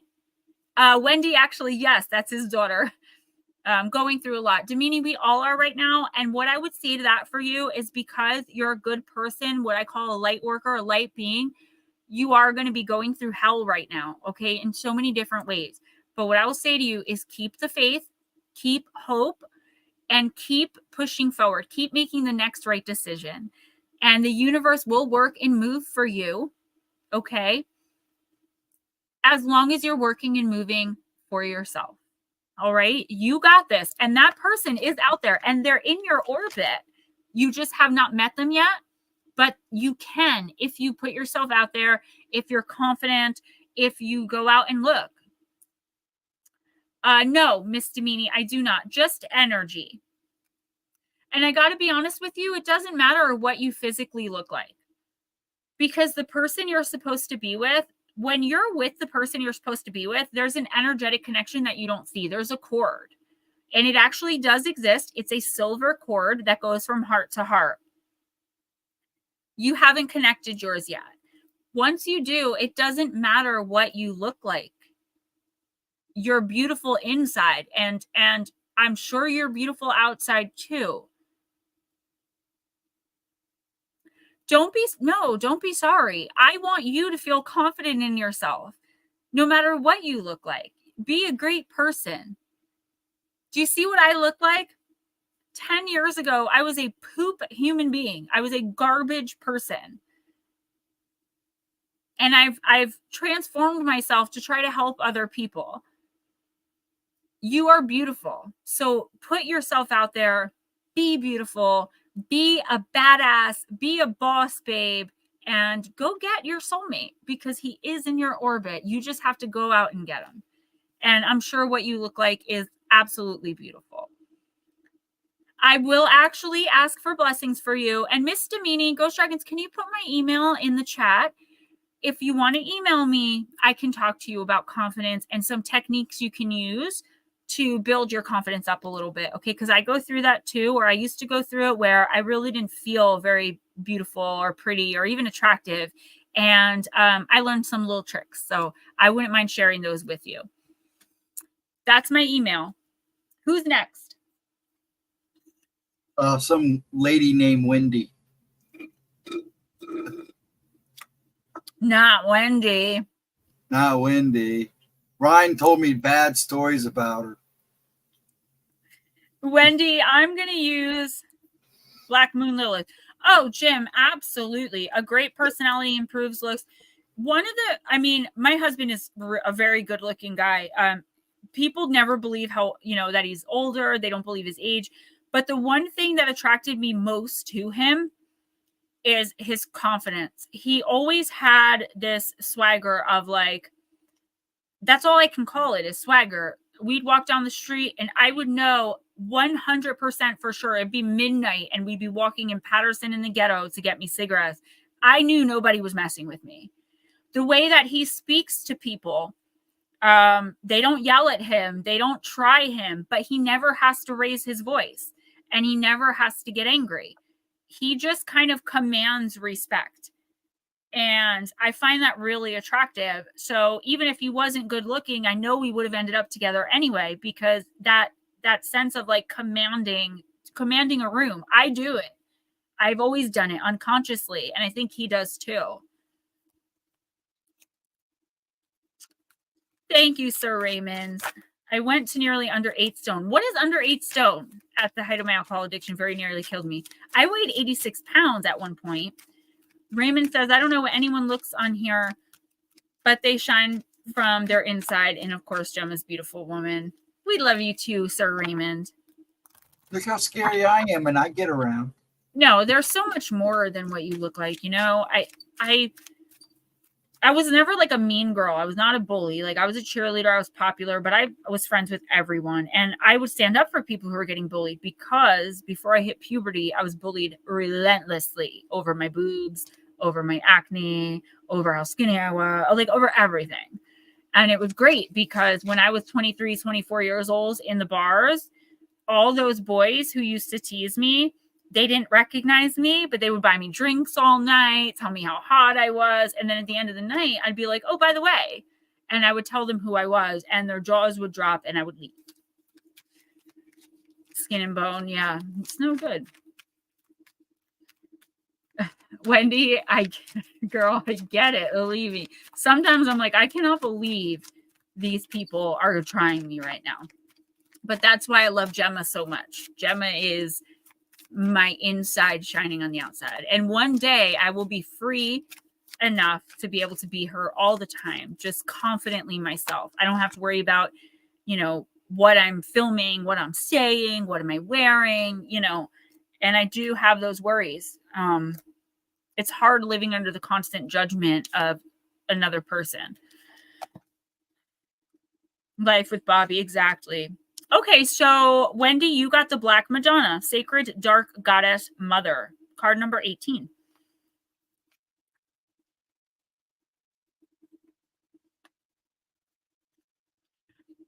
Wendy, I have 5 different names that I would use when I was out there. We have, now, this wasn't a bandwagon jump. When in 1992, when I was 9 years old, I read Mad Love for the first time. The comic book was released. I became obsessed with Harley Quinn. I have been until Suicide Squad came out, which I thought it was a great movie, but then everyone was obsessed with her. So we have Harley, Brittany, my real name, Gemma, and then my real last name. That's what most people will know me as, is my real last name. Like my quote unquote ghetto friends, my drug friends, they would know me as my last name. And that's the same thing they call my dad. They do not know that's his last name. They think it's his first name. Hey, Hilton. I went to a very small high school. I went to a junior, senior high school. It was 7th through 12th grade, and there were less than 500 kids. So most of us were nice to each other, but every once in a while, I would catch someone being bullied, and I just didn't stand for it because I knew what it felt like. All right. Wendy, the primordial dark mother goddess is a powerful archetype that has been venerated in ancient cultures throughout the world. For example, Isis, Hecate, Lilith, Kali Ma, and the Black Madonna. When the Black Madonna shows up, it is time, girl, to surrender. The dark mother of creation is always working for your highest good, even though it may not feel like it at times. The key is to take a deep breath, release, and allow everything to fall away that isn't in alignment. The Black Madonna is showing you that chaos is just another form of divine creation in the universe and an indicator that new beginnings must take shape. Feelings of doubt and impatience will come up. You also may receive healing support from divine feminine or maternal figures in the form of financial, professional, or general life guidance. Accept the help you need from them. It's a gift. It'll help you on your journey. The Black Madonna is a controversial artistic depiction of the Virgin Mary. Her origins are theorized to be of African origin, perhaps based on pagan dark earth mother deities. Racism rules the church's narrative. I'm not going to talk about this. I don't like when they put politics in the reading. I'm going to just skip this couple sentences about politics and racism. That's not for me. The controversy over the Black Madonna is another example of how the religious patriarchy has demonized feminine figures. They placed value and importance on the Immaculate Conception, virginity, and women's role to remain pure and submissive. The universe is here to heal and protect you. Surrender and know it's working for your highest good. So someone else pulled a card that was very similar. Okay. Oh, last week. Yeah. Okay. Yeah. This is just saying, like, you may not see how your blessings are going to come in. What's going on right now may look like chaos. It may look like everything's falling to poop. It may look like nothing you're trying is working. What you're trying probably isn't working. And that's because the universe is working for you. And what's going to happen is you're going to get what you're ultimately trying to manifest, right? You're going to get your desire, your wish, what's in your heart, but you're not going to get it how you think you are. So I always use the example of, say you worked at a place for 5 years and you know you're a shoo-in for that promotion. You're going to be making like 200 grand a year with the promotion. You're a shoo-in. You've been there 5 years. You're friends with the boss. All of a sudden they promote someone ahead of you that's only been there for 6 months. You're like, forget this. They fire you. So now you not only didn't you get promoted, you got betrayed and fired. Your life is falling apart. But the universe did that because they want to bring in a better job where you're going to make $300K a year and have less responsibility. Do you understand? So you're still getting more than what you were hoping for or asking for or wishing for, but it's coming in a way, it's coming by way of devastation. Everything has to fall away for the new to be built up. You can't build a house on top of a house. You have to knock the first raggedy house down first and then build. Although I will say, there's a house up the street from me. It's so cool. Ray told me. I was like, what? So there was this really old house and they knocked it down. And inside the house, inside the walls, was another house. It was the size of 2 sheds. It was like it looked like a log cabin. So they left the inside house. And the people that lived there said they had no idea. So it wasn't like it was in the house somewhere. It had to have been in the walls. And I got to be honest, the energy of it is like witch hut. Like, guarantee you there was some paranormal activity going on in that house, for sure. That's probably why they knocked it down. But could you imagine your house gets knocked down and there's another whole house just in it? It was like a 2-room house, but still. Wendy, I say if you want to be a Chippendale, go be one. I'm just kidding. They're cursed. Who's next? person. Slow-mo. Slow-mo is next. Slow motion. I'm going to use gentle creatures. Yeah, it was crazy. I didn't believe him. I thought he was messing with me at first until we drove by it. There's a video of these people, and they bought a house, and they knocked out a wall and found a door and opened the door, and there was a whole nother room in there, and there were people hiding, living in there. Oh, no. It freaked them out because this person looks around the corner, then disappears. They thought it was a ghost. Turns out there were people living there. Number one, I knew Batman was going to say that was scary. Number two, I'm not afraid of ghosts. I'm not afraid of spirits. I'm not afraid of demons. I've dealt with these things my whole life. I am terrified of like the man that lives in the attic or like, you know, rodents, right? Anything that poops and pees in my house needs to wipe its butt or leave. And I would like to know it's there. Oh, no, that's fine. Thank you. Donating anything you can, guys, to help me. I'm trying to buy a $700 birthday present right now that I promised my son when I was making like $4,000 a month just from writing. So every tiny bit helps. I appreciate it so much. And you guys know I understand if you can't. So wrong chip. I thought you meant the dancer. All right, slow motion. I love this little deck. Don't you remember Chip and Dale? Rescue Ranger, Chip and Dale, when there's danger, you know it never fails once they're involved. I'd get up and dance, but I'd scare everybody. You know who I liked a lot when I was younger? Darkwing Duck. I have a figure somewhere in here. He was Giles' favorite. Slithers or crawls? No, no, no. We have a running joke in my house. There's a homeless man named Jose living in the attic over my garage. I remember I had a schizophrenic boyfriend because, of course, I did. And he would come and visit, and I would always ask him, he was a real piece of garbage, but I would always ask him, can you take the garbage out? And he'd be like, no, because I lived in a condo, and you'd have to take the garbage to the dumpsters. And I didn't want to because the one thing I'm afraid of more than anything in the world, anything, are rats. Their tails just, I cannot. So I would ask him because I knew the dumpster there would be probably rats. It was a nice condo, but it wasn't that nice. And I said to him, what, are you afraid of rats too? And he was like, no, I'm afraid of someone jumping out of me. And I remember at that time, I just thought that was so ridiculous. But I guess I was naive in my 20s because now I would think that, like, I would think that same thing. Hoshi, hi. I am the nails that scrape down the chalkboard of destiny. I am Darkwing Duck. Oh, there you are, the person. I was just talking about you without your name. I was like, I did mention to someone that we have a live stream on Friday nights and you should come in. And now I recognize the name. Welcome, welcome. All right, poor slow motion. Slow motion. Grief moves among us like a figure in a foggy river. This gentle creature mourns the loss of his winged friend. Even knowing that the moth had a short life cycle, there is still the feeling of loss. Losing someone to death, distance, or disagreement leaves an empty space inside of us. This card illustrates... Why is my head cut off? This card illustrates that everyone mourns in their own way. One turns away to gaze into the coming light, hoping for another winged beauty. The other looks directly at the moth, remembering the beauty of its dancing gold wings. Each is right. Let no one tell us how to grieve our losses, even the ones we know had to come. Lean into your emotions to let them flow through you. Sadness will not end you. Rather, it will wash out pain so you can begin to honor what was.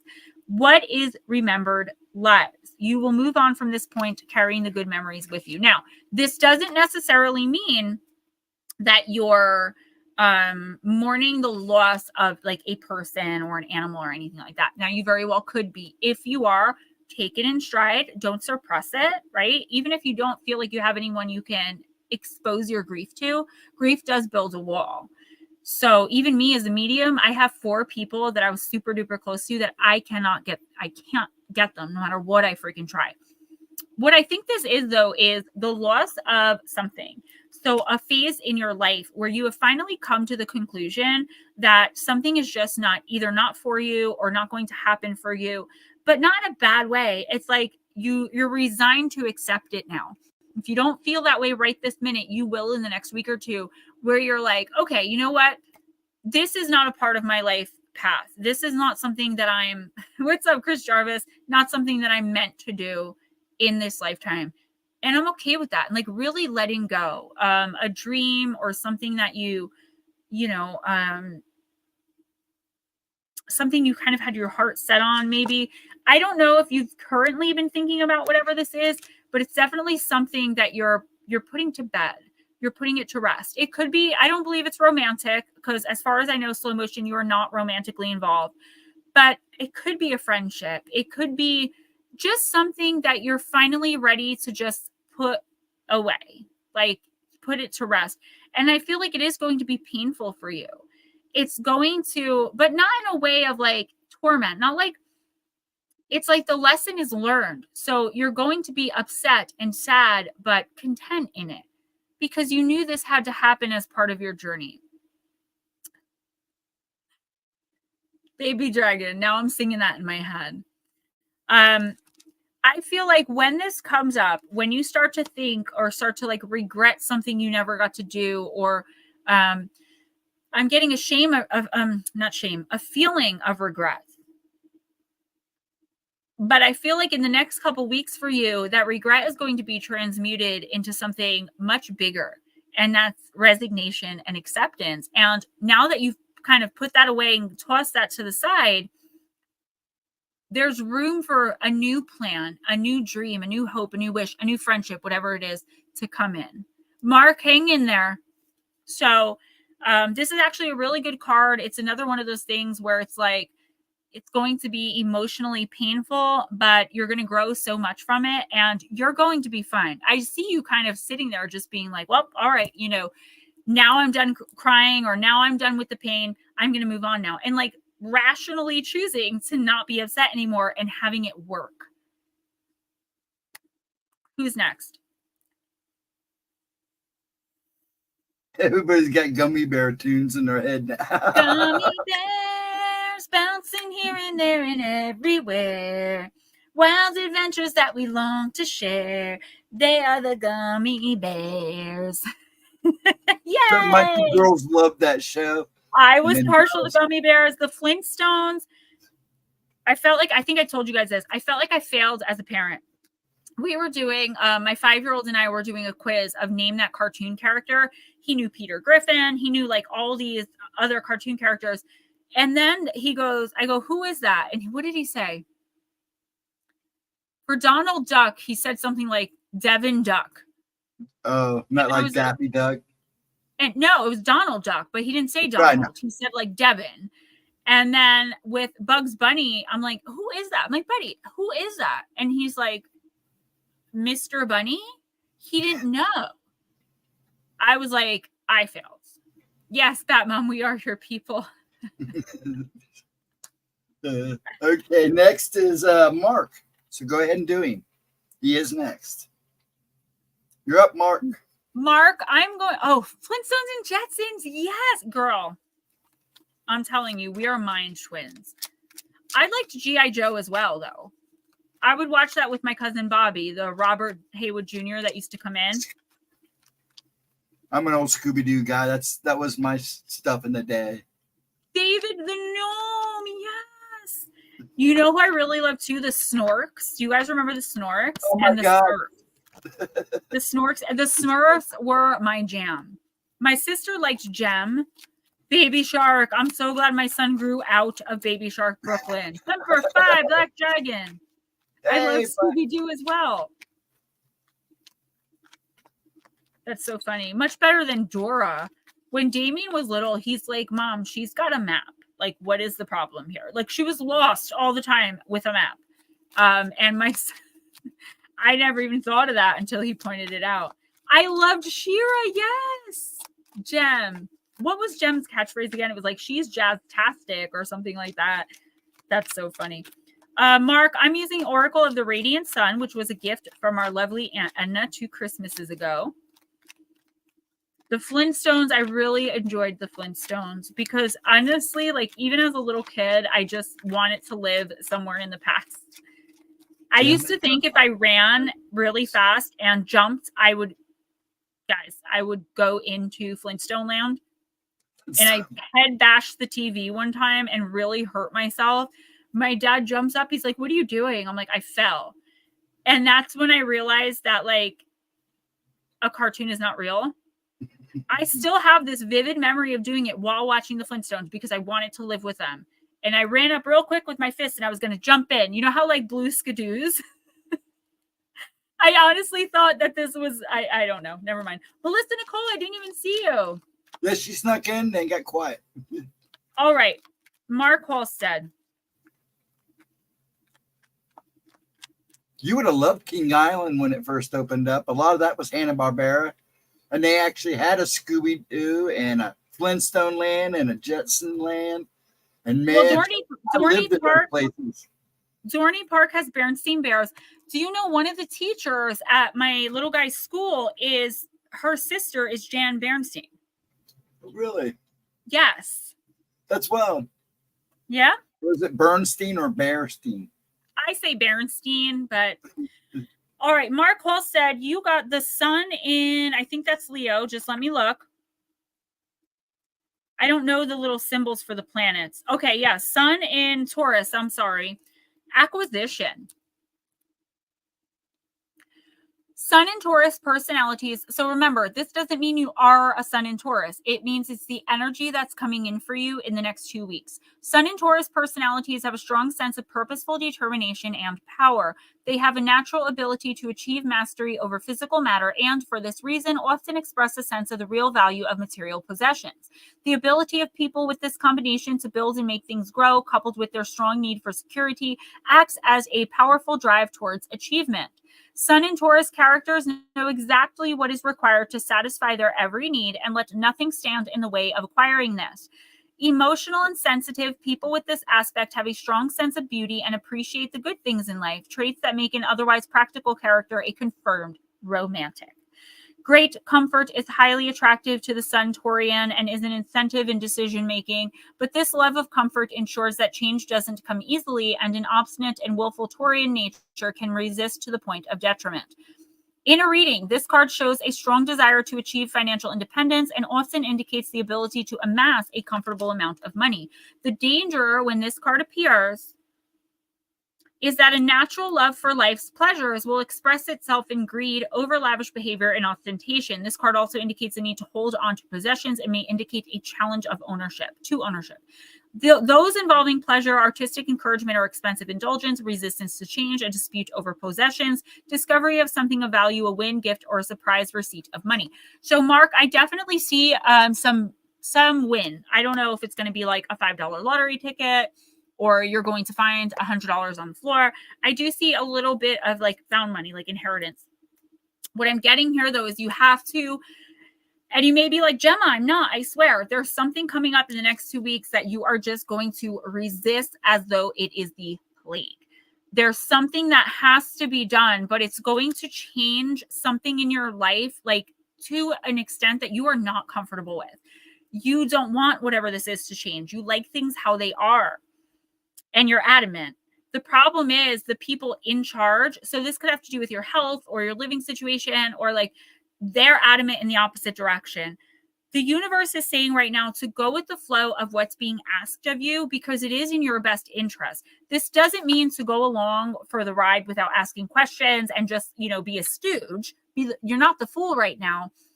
But this change that is happening for a reason. You charted it into your path. Yes, it's going to be painful. It could be physically painful or just emotionally, mentally, psychically kind of take its toll on you. There's something that is, it's never going to go back the way it was after this. And I feel like you're going to have a really hard time accepting that. Listen to me. That's where your friends will come in. Okay? That's where the people you lean on will come in. You have to accept that whatever this is happening. And that's that. And the longer you fight against it, I feel like the worse it's going to get. So if you have any questions, ask them. If you have any fears, discuss them. But don't resist whatever this is happening. And as soon as it starts, you're going to know what it is, because your initial immediate reaction is going to be like, absolutely not, no. And I do feel like that's coming from a place of fear. There's an uncomfortability factor here that you just do not want to have to deal with. And you don't think you should have to deal with it. And you're probably right. But in order for you to move forward on this journey in this lifetime, whatever this is has to happen. It's a major change. It's a permanent change. It directly affects you. I would say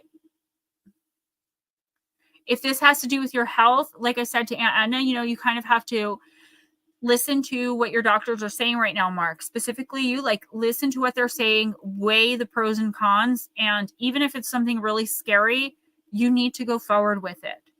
Say it's a surgery and it's a 90-10% chance of coming out. And I'm sorry to be macabre, but this is what I'm hearing. So please don't be upset with me. I'm only the messenger. The universe is saying, wouldn't take the 90% chance rather than 100% that you're not going to be okay. Do you understand? You have to go through with whatever this is. Yes, and a member for 6 months. Thank you. I am going through and pulling names out of a hat every month, 2 names, and doing readings for my members because y'all have been so patient with me. I have really not offered much to you. I promise once my little guy starts first grade, I have this whole plan in motion for members and patrons. This month for July, it was Long Island Bigfoots and Lara. A little bit probably next week, I'm going to be pulling for August to see who's going to get those. So if you've been a member for at least, I think last week I said 3 months, but I may have said 4, but 3 months, you're eligible for the free reading. That's the best I can do for you guys for your support and encouragement of me. I love you too, Mark. And I'm praying for you. I will light a candle for you. Multifaceted Jules, you creep. So I creep. I should put that song on my Facebook for my spies. So I creep. Yeah, just keeping on the down low. All right, sorry. Who's next?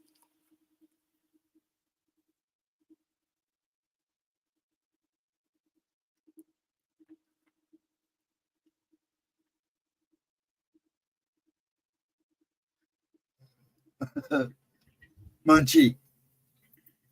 Taking bets next week on how long it is before he talks while on mute. Munchichi's next. Munchie, I'm going to use fairy forest. And don't take me calling you Munchichi. It's actually a term of endearment. I used to call my little nephew that. So I just think it's an adorable name. And I've always called chipmunks munkins. And even in adulthood, that's still what I call chipmunks, munkins. So, all right, Miss Munchie, I'll see what I can do, honey. I'm not in control of the energy, but let's see what we got. Remember, when the universe throws a negative at you, there's always a positive to follow, okay? How your energy matches the universe means how quickly it'll come in or how long it'll take. The bacon cult. By the way, guys, thank you so much for watching this shorts, supporting the shorts. I'm really upset because all of my favorite shorts, there are 5 that I absolutely love. All but 1 have extremely low views. So if y'all can go and watch the one short, it says POV, meaning point of view. I'm the assassin in your kitchen. Watch that one. Watch the one I did yesterday called Love Thy Neighbor. And there's another one where I'm on the phone with Ghostface. And he's like, I want to know who I'm looking at. And I'm looking. Those are my 3 favorites. They all have such low views. And I'm really upset about it. So it'll take no more than 3 minutes of your life to go watch those 3 shorts for me. Assassin in Your Kitchen, Love Thy Neighbor, and I don't know the name of the other one. Okay, Jules, I got you. We got Smoochie, Lotus Girl, and Jules. And honestly, I should do one for Deb too, because I don't know what's going on with her. I haven't heard from her in 2 weeks or since last Friday, and I'm a little nervous for her. What about Casey? Casey just got her monthly, so she's okay. Cool. All right, the Maybon. Card number 37, Shining, Hope, and Future, Munchie.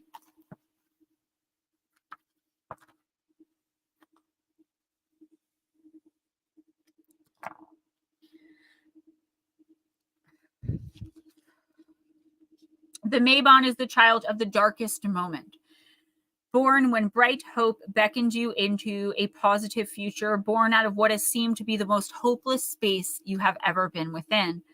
This card indicates that you will now think magically with a K. What you think, what you are, manifests around you at all times. Now, with this new magical mindset, Munchie, you need to begin to transform your life into one of delight and hopefulness, and to uplift your companions with your vibrant, positive energy.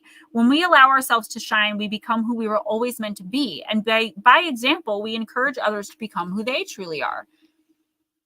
You're so welcome, Joey, and I'm glad it resonated. Anytime. Munchie, you are a powerful role model for others, whether you know it or not. Keep up the wonderful work. You still have many experiences ahead of you on your journey, but this energy is now your companion and will be your divine inspiration. Make a wish when you see stars. You may even have a homeland among them. This beautiful card of bright optimism is full of the joy everyone feels when you are celebrating magical living. It is effortless and joyful to do this divine work. The Maybon is the child born at winter solstice, so this card indicates a rebirth of positive light and energy after a time of severe lack. You are now about to receive great good fortune, and oh, how good the weight lifting off from your old self and your shoulders feels. So, Miss Pixie, hi, sweetie. So this is great. Hoshi, what is up? Yeah, so if you want to hang out for a minute, we can get you in for a reading, or you can come back next week. But let us know now, okay? I'm so glad you came in. Give me one second. I was going to put him, I think I put him right next. In fact, the next is him, so. Yeah, Black Dragon, I think it's because they don't get enough views, because I do the weekly oracles. I do so many shorts, and I can't share them like I share videos. I have to just let them go out, and whoever sees them sees them. So I think that I just like my weeklies that take me hours to do between TikTok and here, they get like 14 views, 9 views. So I don't know what's going on with that. But if you guys aren't seeing my shorts, then please go to my page. So Munchie, yeah. So this is actually a really positive card. It means that throughout all the chaos and all of the sadness, hopelessness, everything negative and lower vibrational that you've been feeling lately, I think it's finally like just going to click, whatever it is for you. So it's like you're finally going to come to an understanding of where you're supposed to go and what you're supposed to do next. I don't think this was an easy road for you. As far as one particular situation where, thank you guys so much. This situation where you felt or feel, I'll just use past tense, but you could be going through it now. Like you don't know where to go. Like you don't know how, like I'm getting this confused feeling of like, how did I even get here? Like, why do I deserve this after I went through this, I built myself up, and now this? What the actual F word, right? So what this is saying is start to think about your blessings. I know it's hard, and thank you so much. Thank you. Munchie, I know it's hard, especially when you're in this space of confusion, desperation, hopelessness, and you just feel blah, like you don't feel love, like the love in your heart, even like from yourself. But if you can start focusing on the positive things and the blessings you do have, the minute you do that, it's like it's going to click. Oh, crap, that's why I had to go through this. This is what I can do next. And then you're going to have your answer. And because I read this card the way it read, once you have your answer, you're going to know exactly what to do to bring in the good fortune and to get rid of whatever this ick is. So in the next week or two, pay very close attention to any downloads that come in. The more positive you try to spin whatever this is, like, oh my gosh, my partner's a narcissist. Now my 10-year relationship is ending. Spin that, right? I finally can be free. I don't have to be judged all the time. I can find someone that loves me. You know what I mean? However you can, take the situation and spin it so that in your minds, you're living, oh my gosh, in your mind, you're living in this positive space. Hoshi, awesome. Yes, let's do it. Black Dragon, thank you so much. Aunt Edna, Miss Wendy, Miss Pixie. I love you guys. Thank you so much. With the actual F word has been my motto for May and June. I know you're going through it, baby girl, but guess what? We are all thinking of you. You know, I wonder how you're doing all the time, but I'm not that person that reaches out because I feel like you probably have so many other people reaching out. And I know how overwhelming that can be, even if people have good intentions. But don't think that I'm not here. If you need to just scream and curse or cry, like, I will be the person to listen to you without judgment, and just let you go off. Guys, thank you so much for the donations. I really could use them. So can we get Hoshi in as soon as possible before he leaves? He's now. I can't. Okay, Hoshi, I'm going to read for you right now. Guys, again, Thank you so much. We're going to do the Vampire Oracle. Oh, Batmom, I want to do that so bad. I'm trying to figure out how to play the other clips because reaction videos are my favorite and I want to do them so bad. As soon as I figure that out, which I am actively working on it, I will be doing them. So don't worry about that. To the date, 10 years. Oh, wow. I even got the date. I love you too. Nobody leave without a reading. Yes, you too. This is the best night. Friday is amazing. We always have such a great time because everybody's energy is so big and bright and beautiful. Batmom, thank you. Batmom, I got your donation last week too. You're getting a reading. You just got to be patient because, again, I don't know what to do with the little guy for the next couple weeks, but I will get them out. You guys are so amazing. Thank you so much. And Munchie, you know what? I don't mean to be crude. I don't want to be like I'm not understanding, but that is the best thing that could have happened to you. You got to think of it like that. That is the best thing that could have happened to you. You specifically with your situation. I know I don't respond much, but I do read everything you send. That's good. That is a gift from the universe. All right, Hoshi, let's do this. Oh, Miss Pixie, I'm so glad. All right, Hoshi, you got the card of compassion, empathy, simpatico, and kindness. Card number 14.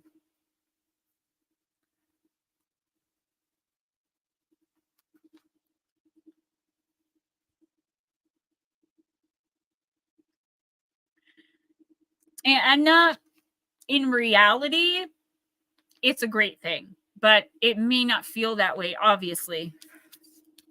All right, Sir Hoshi, the vampires speak. There are times in our life when circumstances and people and what we see have a certain horror to them. It is the horror of being unable to believe that there is such cruelty and malice and injustice in the world. Each day, if we allow ourselves, we expose our minds and our hearts and energies to events that hold enough tragedy within them for us to suffer pain on behalf of other humans, animals, and all the fellow creatures we share this planet with. We children of the night know this suffering too, and sometimes we cannot bear to stand it a moment longer. We have no more forbearance at times, and that is when we step forward and carry those who are suffering so very deeply. Within this card are elements of your great beliefs. Christ, God made flesh, at his moment of being taken down from the cross, at that moment released from suffering. Just hang in there. If you don't believe in that, that's okay. I will explain the whole card to you, okay?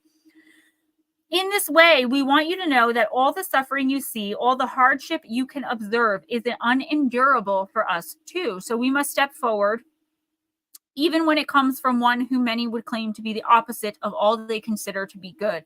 When this card appears to you, know that even the unlikeliest hearts hold compassion, and sometimes they cannot bear the suffering around them any more than you can. And they become an ally, comforting those who have fallen, who are unable to rise and take steps towards their own rebirth of their own life. This deep compassion means that they will refuse to take comfort or exit their lives of hardship because they know where they are. They can do the most good. And there is much good within all of us and so much good within you. If you have fallen, you will be caught up in strong arms and helped and tenderly nurtured. You will be treated with respect, although at this time you may not be aware of that fact. And the one who will gather you up when you have unraveled, when you are fallen, is not the one you thought would be the one to come to your aid. Blessing. This is an opportunity to change your mind about who has compassion within their heart and who is a caring being. For the great nurturing tenderness and yearning to ease the misery in the world through being kind to you at this time will come through an unexpected source. And there is great goodness in their act, although you may never have thought of them as one or the kind who cares. Curse, you may fear that accepting help will mean that you are judged as weak or something else. When you accept the help that will be offered, you will become stronger, and it is that strength that will be seen most clearly. Working with this card could also herald the time when you seek to do volunteer work, help others in unexpected situations, and become in some way the embodiment of the holy human expression that is the most beautiful. The expression of compassion. Nomia! We missed you last week. Hoshi. Yeah, you're definitely, I get a lot of struggle from this. And I feel like your energy is high, you're vibrant, but there's definitely something that you're struggling through that you're not quite sure. You're not sure where to go with it. It's like two sides. You know, one side is like, no, everything's great. Like, let's stay how we are and just keep going this way. And there's another side of you that's like, no, like, I want to move beyond this point in my life. So for example, and I'm not saying this is what it is, Hoshi, maybe you're like at a dead end job for like 10 years and one part of you is comfortable there. So you're like, you know what, we're good. And another part of you is like, no, man, like, I don't want to do this for the rest of my life. I have goals and dreams and I want to do X, Y, and Z. And this is how I'm going to do it. And it's like, you're at odds with yourself. There is someone around you right now that has actually been through what you're going through. Okay. And I feel like you do not see this person as an ally. I feel like you may feel like you don't have many or any at all, like allies in your life right now where you can really open up and just talk about what you're going through and talk about this struggle of thought and of your heart versus mind. But you do. So there's someone around you in the next week or two that is going to come and offer to listen, offer to help in some way. They're going to offer you something that you're going to feel uncomfortable taking. The universe is saying the first step for you to your spiritual elevation and moving out of this kind of stuck, stale, stagnant, dead, done over with space is to accept this help, to trust in this person that's coming in. Now, if it's someone who has severely harmed you in the past, obviously that is not who this person's going to be. I don't feel like this is someone you know all too well. I see them kind of on the periphery of your life. Like they're there a lot, but you may not feel you have much in common with them, or you don't really know how to talk to them. They're going to kind of be your saving grace. And I feel weird saying that because that's such a tall order to fill. But there is someone here that is going to offer you assistance in some way. They've been through what you're going through. The only challenge here, Hoshi, is trusting them enough to accept it. Trusting that another human being can take your story and what you've been through and what you're going through and transmute it into something beautiful and help you and not judge you and point the finger. Hoshi says, I hit so hard right now. As I told you, I hit bottom last week and I'm opening my eyes to a lot of things and people surrounding me. Yeah. And this is also compassionately getting rid of people, places, and things that no longer serve you. Stepping outside of your comfort zone to embrace new people, new ideas, new thoughts, new situations, a new way of living and being. And even if you're uncomfortable and fearful, to not let your ego sit there and go, no, we're fine. We're fine. It's okay to need help and it's okay to accept help. And then eventually she's been there. Eventually you're going to be able to give that help too. Yeah, I was just talking about how last month I said I have 5.5 years exactly on the 21st, and I made a mistake because my date is December 21st, 2018. So 5.5 years, the half year would be this month. I get it. I have been there. I've had all different rock bottoms, and that's why I told you to come in, communicate with the people in here. I know I already went to the bathroom, guys, but I have to go again. I'm sorry. Lots of Red Bull and water. I will be right back. Nobody leave, please. Everybody go hide. I'm just saying that because Blue's not here. How is everybody so far tonight? I hope everybody's having a wonderful night. Yeah, it's good to see things for what they really are. It's important. Yeah. Trust, I'll keep my eyes open cautiously. It's always good to be cautious, and it's really good to step outside the box, especially when you folks are going, when, like her, Gemma, you got to grow. Now it's time to really grow. When you free yourself of it, you can grow. Nah, she's still hooked on the stuff, but she's not as bad as she was. Hey, it's not like me drinking a pot of coffee a day, so probably 2 sometimes. Eris, did you want a card? Because I kind of put you on hold. Let me know, sir, and I'll sneak you back in. Okay, but I have you on hold. If you want a card, sir, let me know, Mr. Sneaky Eris. But yeah, I'm glad everybody's having a good night. I'm glad a lot of new people are coming in. I think that's great. A lot of love here. Okay, got you, Eris. I'll fit you in right after Raymond. Sound good? Because it's Richard. Richard is next, then Raymond. Then I'll make it you, Eris. Then Roger Blair. If you're still here, let me know. And you'll be the next 4. If that sounds good to everybody. I knew you were sneaking around, Eris. That's why I put you on. Yeah, you got a pack, don't you? You'll be coming home here soon, huh? Daughter of mine. I'll see you next Saturday, won't I? With all the little brats. I mean, all the little lovely grandchildren of mine. I can't wait for grandkids. All right, who's next? I'm just kidding, Ash. I love all my grandkids. Richard. Good old Richard's next. Richard the Sir. He really does love his grandkids. He talks about them all the time.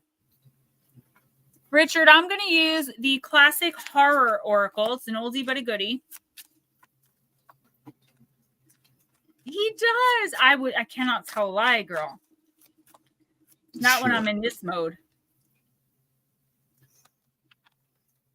Gemma's on fire. And she's burning up. Look at, she's turning red. This girl is on fire. At least we have fun in here. Oh, we do. Munchie, yeah. I tell people all the time, like, if you're struggling, just come into this chat.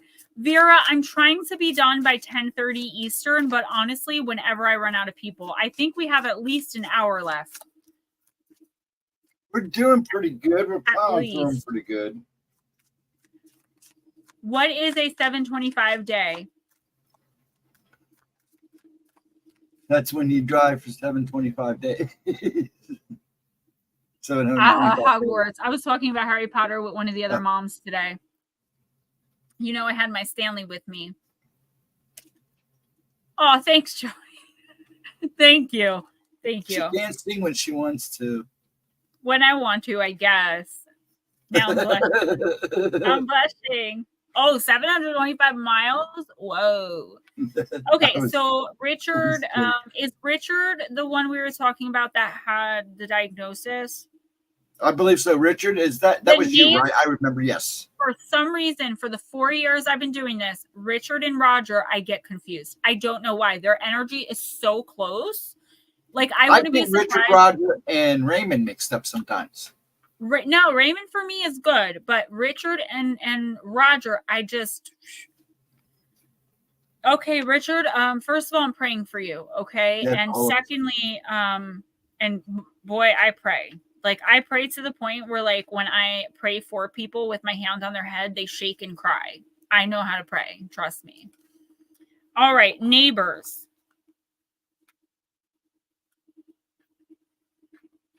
Come on. Guys, guess what book I'm listening to?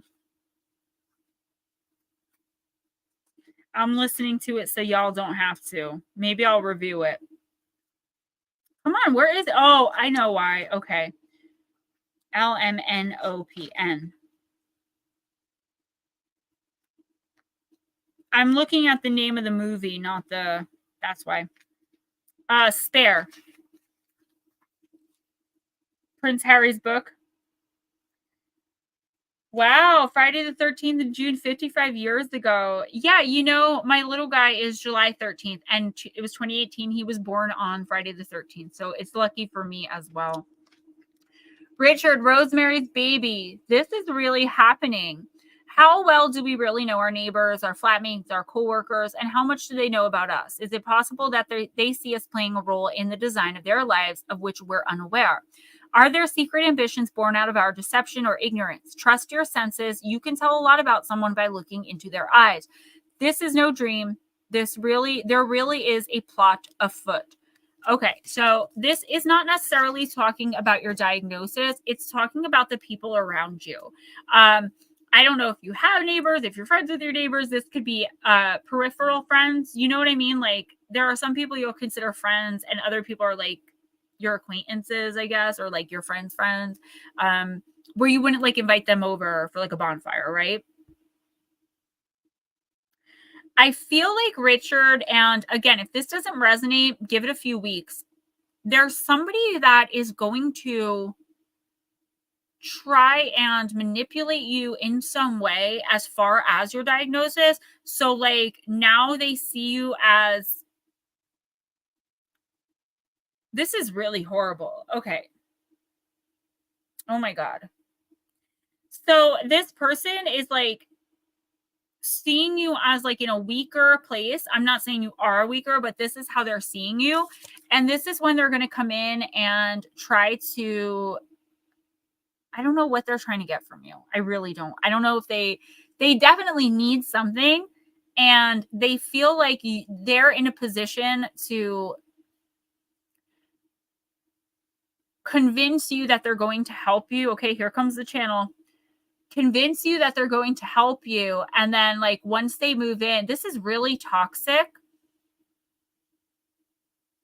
I would say this, beware of, like, be very careful with people you're introduced to from other people. So like not your close knit group of friends and people around you, but like the people they're bringing into your life. There is somebody very toxic coming in. And I feel like the person doing the introduction doesn't know this about them, but you, being sensitive, are going to notice it right away.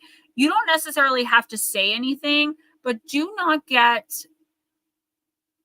like, don't develop a relationship with this person. I feel like they put on a good show of being very caring, very interested, and you could very easily get sucked in. Be very careful, particularly in the next 2 to 3 weeks when you're introduced to somebody through someone else. Bad news. Like, I'm seeing really not good stuff right now. Yeah, don't get sucked into someone's plot. I know that's a little bit simple, but please watch, protect your energy. Don't talk too much about things that are going on with you unless you absolutely trust the person you're talking to, because this is really toxic.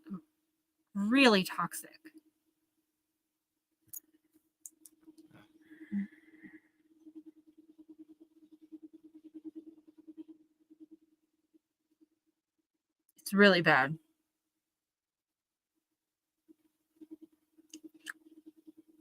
All right. Speaking of Stephen King, guys, I got an Audible book of his new book of short stories. Did y'all ever wonder what happened to the dad in Cujo? Because I now know. In the book of short stories, he continues the dad's story as though Tad died.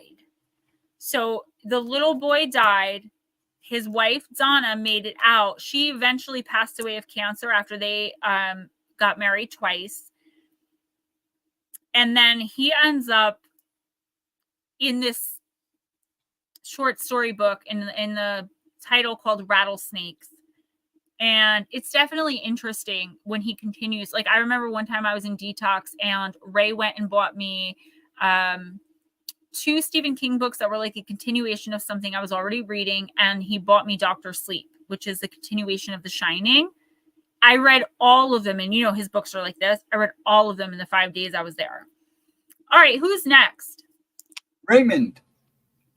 Oh, thank you, Hoshi. Yeah, this is the classic horror. I have over 200 decks, and I just love the imagery and so many of them.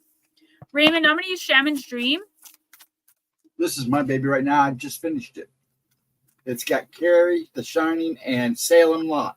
Yep. Salem's Lot, when I was little, scared the poop out of me. So there's still one scene, and you guys know the scene. When he floats up to the window. Let us in. Let us in. Oh.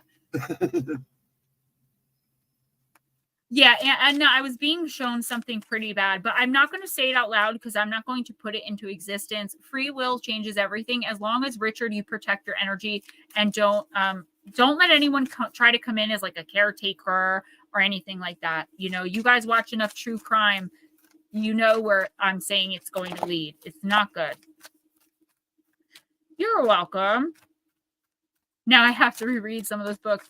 It has always been my favorite movie, like, of all time, let alone Stephen King. The original. The remake is my favorite now that they did the remake. I never read the book. I didn't read the book. Well, I did now, but like I didn't read the book until like 3 years ago. And I've been watching that movie. I know every word, every syllable to that movie ever since I was a little girl. I watched it when the miniseries first premiered on cable TV. I was like 7. You know, I have a first print of The Shining that my ex's grandparents gave me when we were in Colorado, that he gave to them when he was at the Stanley Hotel. Nice. You know, this was after he wrote the book, but yeah, let's put away in a safety box. Richard, that's good. Just keep that in mind. Like, I just feel like there's I don't like the person. And if you know what you need and what you don't, just don't be convinced. If your gut feels like something's wrong with an offer or a situation, just speak up. No is a complete sentence. It wasn't coming in a romantic way. It was coming in as like, oh, you know, I'll drive you to your doctor. Oh, I'll help you with your meals. Yeah, no problem. I'll you know what I mean? It was that type, not romantic. It was dirty. Yeah, I have the Richard Bachman books too. I never read the Richard Bachmans. Some of them are better than some of his real stories. I love Christine. Night Flyer. Have you ever seen Night Flyer? No, but because of you, I forgot who I was reading. I had to blame you. Raymond. Jeweled Web, card of connectivity. Card number 32.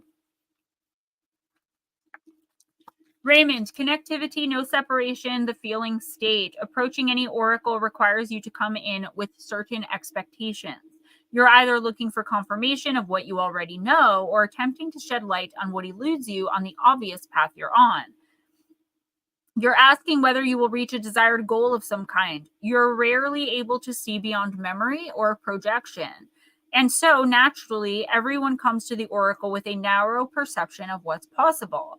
Imagine that the answer to your question is not about, quote unquote, landing at a particular destination, meeting a goal, connecting to a special lover, reaching an end game, or experiencing anything specific. Instead, you discover a shimmering web of jewels you didn't know existed. The world is interconnected in a living web of energy. It isn't possible to know how any of it works, but know this. What's in your highest good is a sparkling jewel that lights up for you among this web of possibilities. You just need to know how you want to feel and choose to feel that way consciously. Take your focus off of getting or going anywhere. Practice feeling and being in a place where your desired experience has already come to pass. Who will be with you when this is true for you? Can you be that now? Feel that now. Practice that. The better you know your path within the web of life, the more it will light up for you. It is celebrating you already. Okay, so my Wi-Fi seems like it's going wonky. Let me know if y'all can still hear me. Now, Raymond, this is important, okay? What this card is saying is whatever you're hoping for.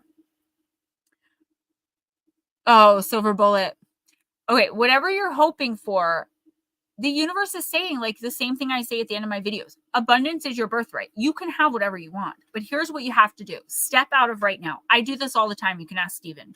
When I get overwhelmed and upset and I'm going to react negatively, I don't want to say violently. I don't do that anymore, but negatively, I'll stop and take a deep breath. And I imagine myself at my ultimate goal. I'm in my own beach house. I'm with my little guy and my kids, my older boys, and we walk outside onto the beach because the beach is right there at our house, and we're throwing a football or a frisbee. We're playing on the beach. I feel those feelings. I see it in my mind's eye the moment we step onto that beach, and I look over at the beach and see the sun and the clouds, and I just say, wow, like I did it. I made it. And my kids are so happy, and there's no pressure and no stress. There's no one judging me all the time. And there's whatever, like, and it always builds me up, and it reminds me like that is where you're headed, Gemma. Just keep making the next right decision. What this card is saying for you, Raymond, is that you already have everything you've ever wanted and that you do want now is right here in the ether. You just have to get from here to there. And it starts in here. Start manifesting that way. Start envisioning. Get a vision board if you can. Start envisioning what your life is going to be like next year, 2 years, 3 years. Short-term goals. What do you want to accomplish within the next 2 weeks, within the next month, within the next 6 months? And turn your destination, instead of a long road to travel straight ahead, into a bunch of little goals, little things to do. Then you'll feel more confident because you're reaching these little goals. So why can't you reach the big one once you get to it? Also, immediately when I picked up that card, I heard emotional vibration, which to me is like be aware constantly, every single day, all day, as best you can, of your emotional vibration. How are you feeling and why? And if it's something lower vibrational, who made you feel that way? Why did you allow that energy to come in? Did you get what you were looking for? Because this card basically said there's no direction. So I'm trying to interpret what your team is telling me instead, because they do have these messages for you. If you can start writing down and checking off, or however you want to do it, little goals, and I suggest writing them down and checking them off, because you can see physically, it's tangible. You've completed something. You got here. Now next step, next step. If you break down your journey, one, it's less daunting, and two, there's way more time. There's way more times to celebrate because you're accomplishing these little goals. And if you can do all these little things, you can do all the big things too. Raven, you got this. You really do. You're everybody in here, your guys' energy matches what the universe is, which means all you have to do is keep accomplishing and stop letting toxic people and terrible situations break you down into your most basic self, because we are not basic beige Bettys, okay? We are super powered in our light. Okay, so I just want to say one thing. When I was a little girl and everyone else had pictures of like Leonardo, I did have a Leo picture, but I had Al Capone, John Travolta. My one entire wall, my whole ceiling was Kurt Cobain. And who was the other one? Oh, how could I forget? My first love, Matt Dillon. Still love him. Hate that he's not in enough movies.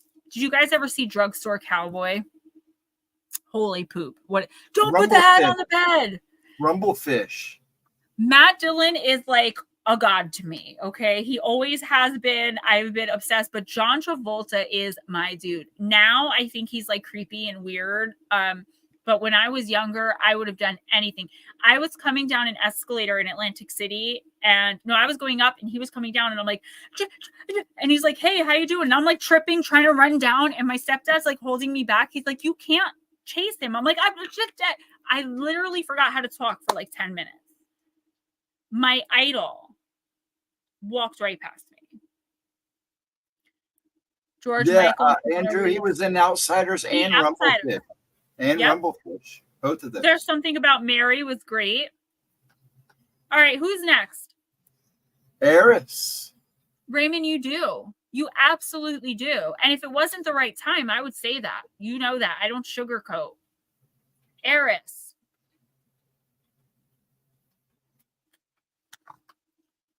Oh, no, not Matt Damon. Matt Dillon. Everyone always thinks that. No.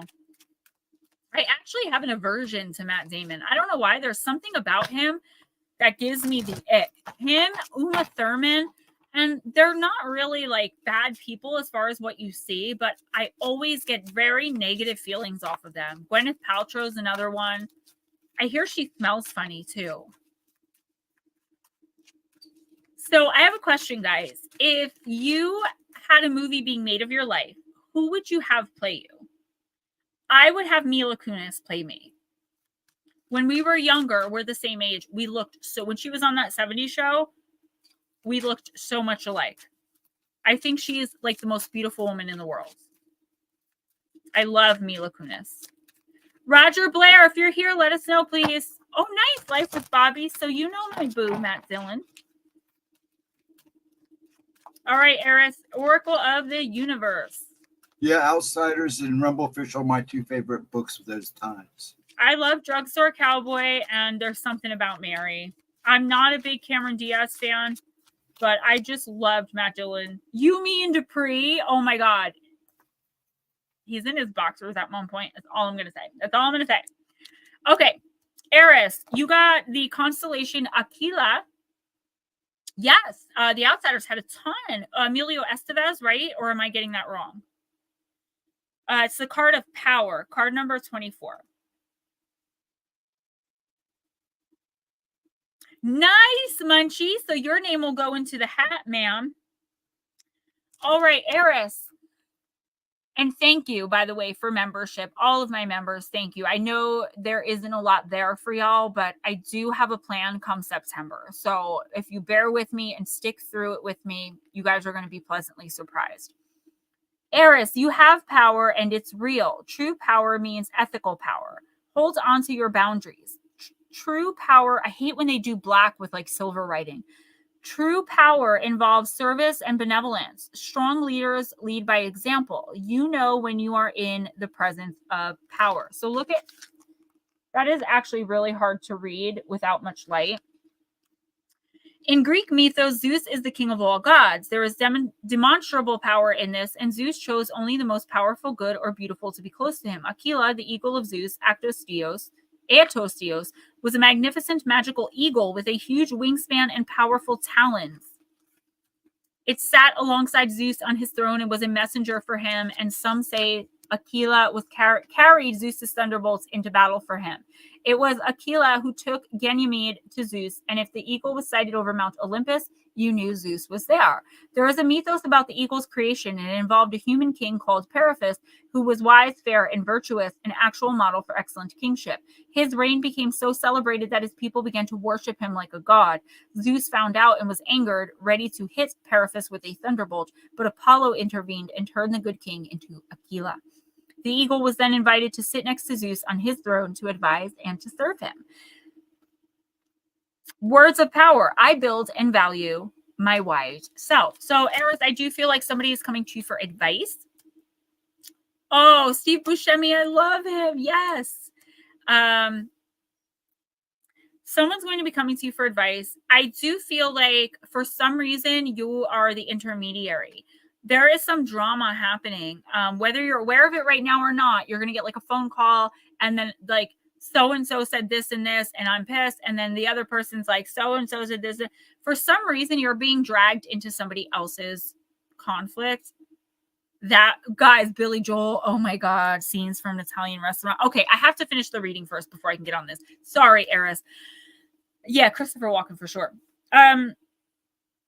What the universe is saying is like, be as fair as possible. I don't feel like you should be telling them like, I don't want to get involved in this. I feel for some reason, not that it's your responsibility, but that you have the power in this situation where you can kind of crush the conflict. Do not get dragged into other people's drama. You're actually above it. You vibrate very high. So I'd be surprised if many, more than a handful, and even that's a lot, people around you vibrate as high. So I feel like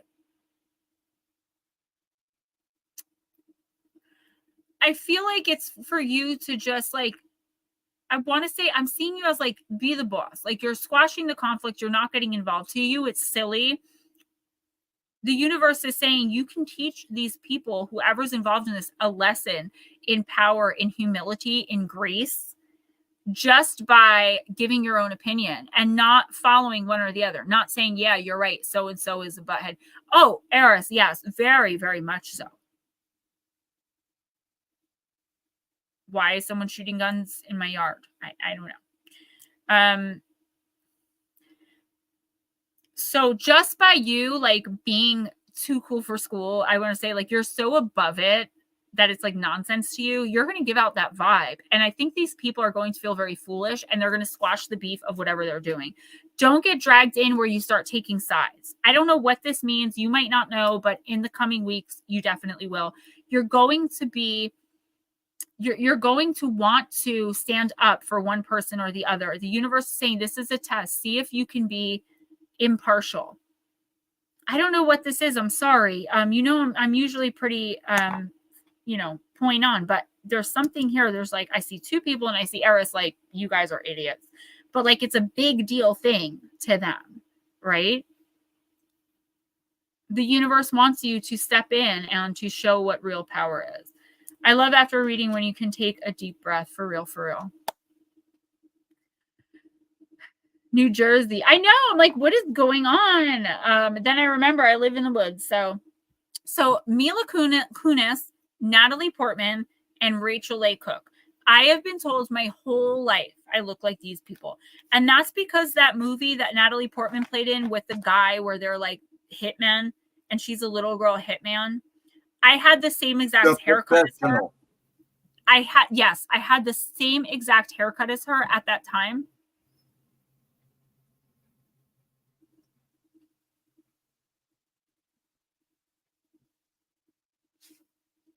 I don't like that.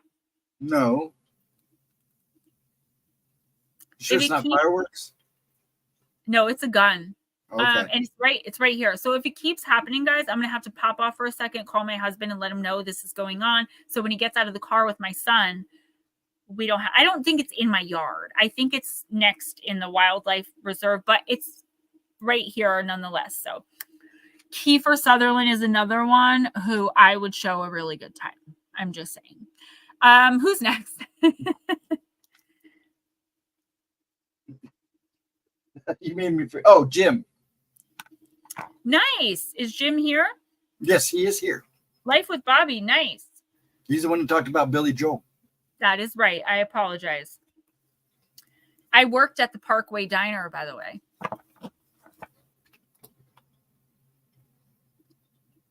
War criminal, if you're still here, let me know because you're next.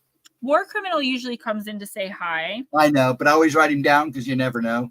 Yeah, no, for sure. All right, Jim, I'm going to use energy and spirit. I'm so glad we have new people that came in and stuck around and got to feel us out.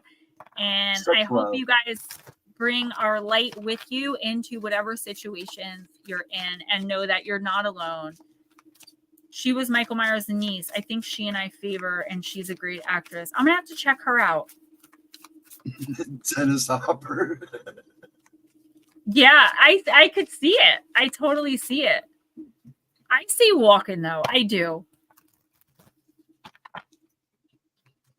I did the strange and suspicious celebrity death of Natalie Wood.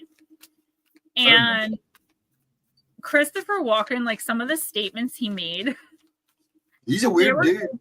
They were so Christopher Walken. I mean, I'm a medium. I know what happened. But you don't get between a man and his wife, you know? Like, he was like, not doing it. Today is a good night. Munchie, I'm glad. I'm so glad. When Mel Gibson met Christopher for the first time, he said he didn't walk into the room. He glided into the room.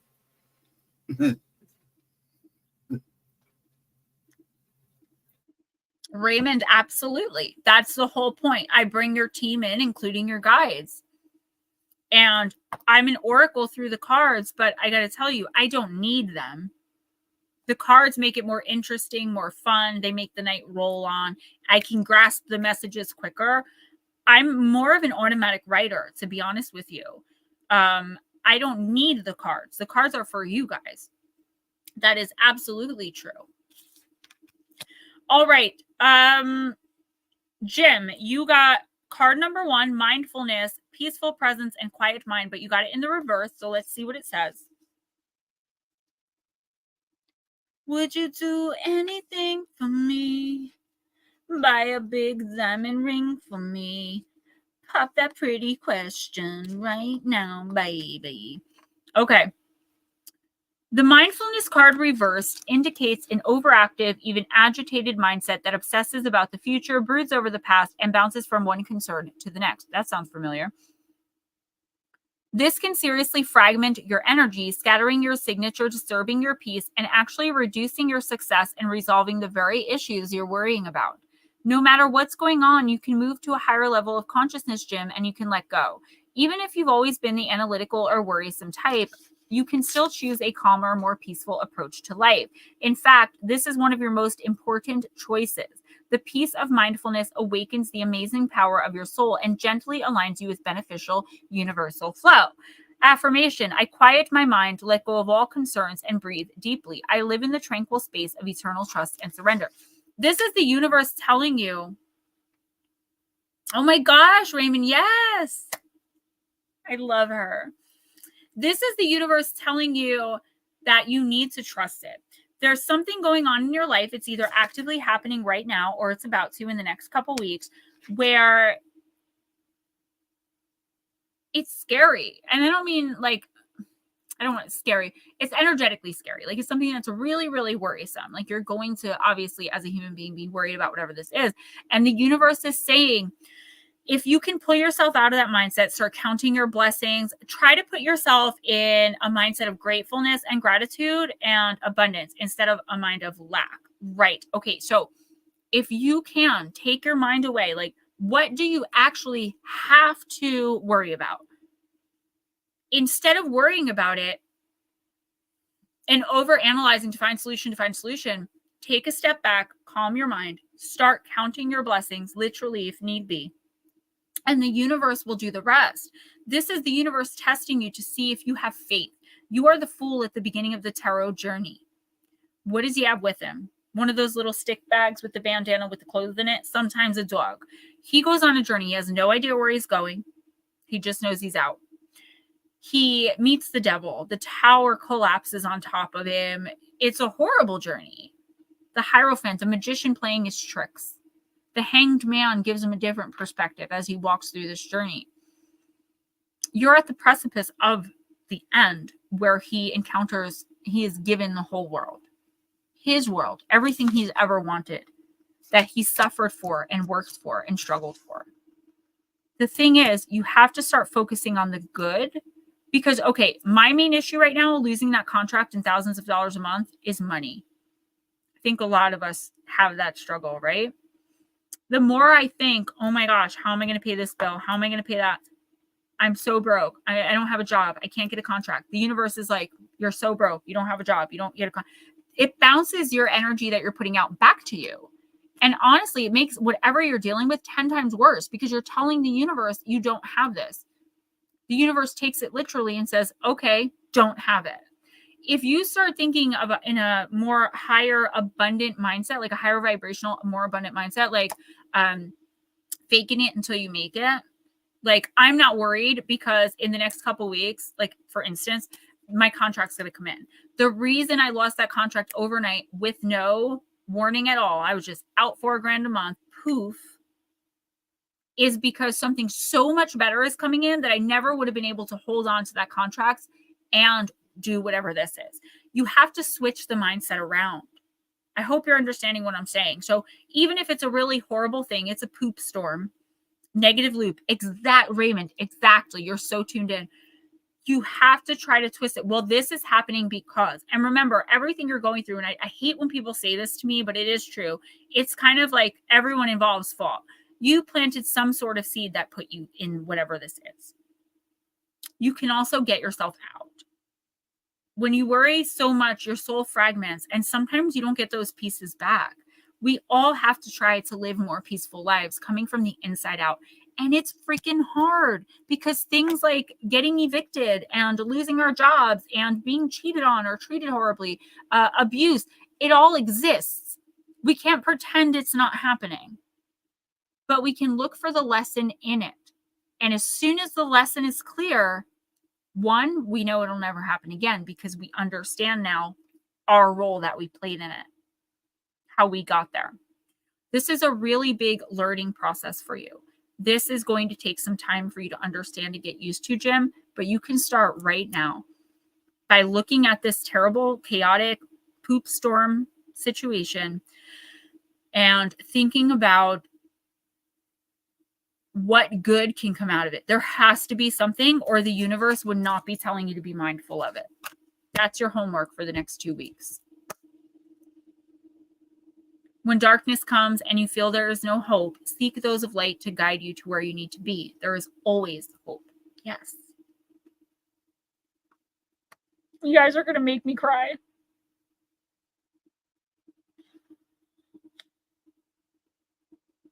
You have to know that everything's going to be fine. Who's next?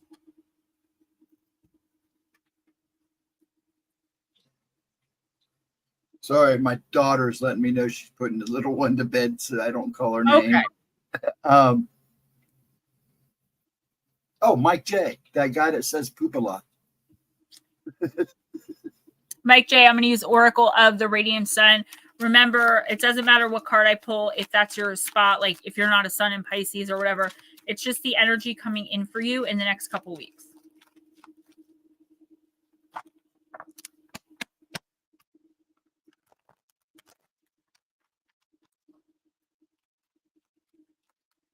Kevin Bacon.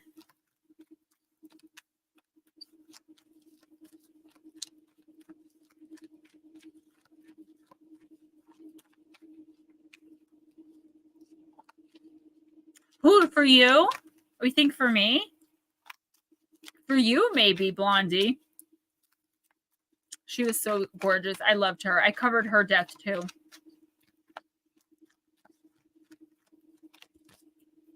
All right, Mike, you got, I don't know what this is in Cancer, the card of intuition. You're welcome, Jim. Thank you. Okay, so this is Mercury in Cancer. Intuition. Mike, for Mercury, Cancerians' thoughts and feelings are inseparable. This card describes someone who makes decisions based on current feelings or on how he or she felt last time the situation arose. For people with this planet sign aspect, past experience plays an important part in reactions to a current situation. Mentally and emotionally comparing life events in this way is a constant protective reaction. Mercury Cancerians are vulnerable to ideas or causes strongly based on the emotions and respond completely intuitively to such situations. Much mental activity goes on in their homes, and it would be surprising if this character did not accumulate hordes of books. Mercury Cancerians tend to collect snippets of knowledge like a nostalgic filing cabinet, and once they are on the phone to friends and loved ones, phone bills soar. So again, you may not be a Mercury Cancerian, but this is the energy coming in for you in the next couple weeks. My Mercury is in Aquarius. Despite the gossipy nature of people with this planet sign combination, it often suggests a genuine talent for creative writing. The Cancerian influence also highlights an excellent memory and indicates one of those lucky people who absorb and remember information unconsciously. When this card is dealt, Mike, it always refers to traditional family ways of thinking and ideas based on early childhood conditioning. The thoughts and comments of close family and friends will be of great importance to the subject of this reading. History or events in the past, a revival of old memories, or a visit from a long-lost acquaintance, taking the advice of family and friends, and study in the home. So, Mike, yeah, I do feel like you're not going to allow the past to repeat itself. There's a situation.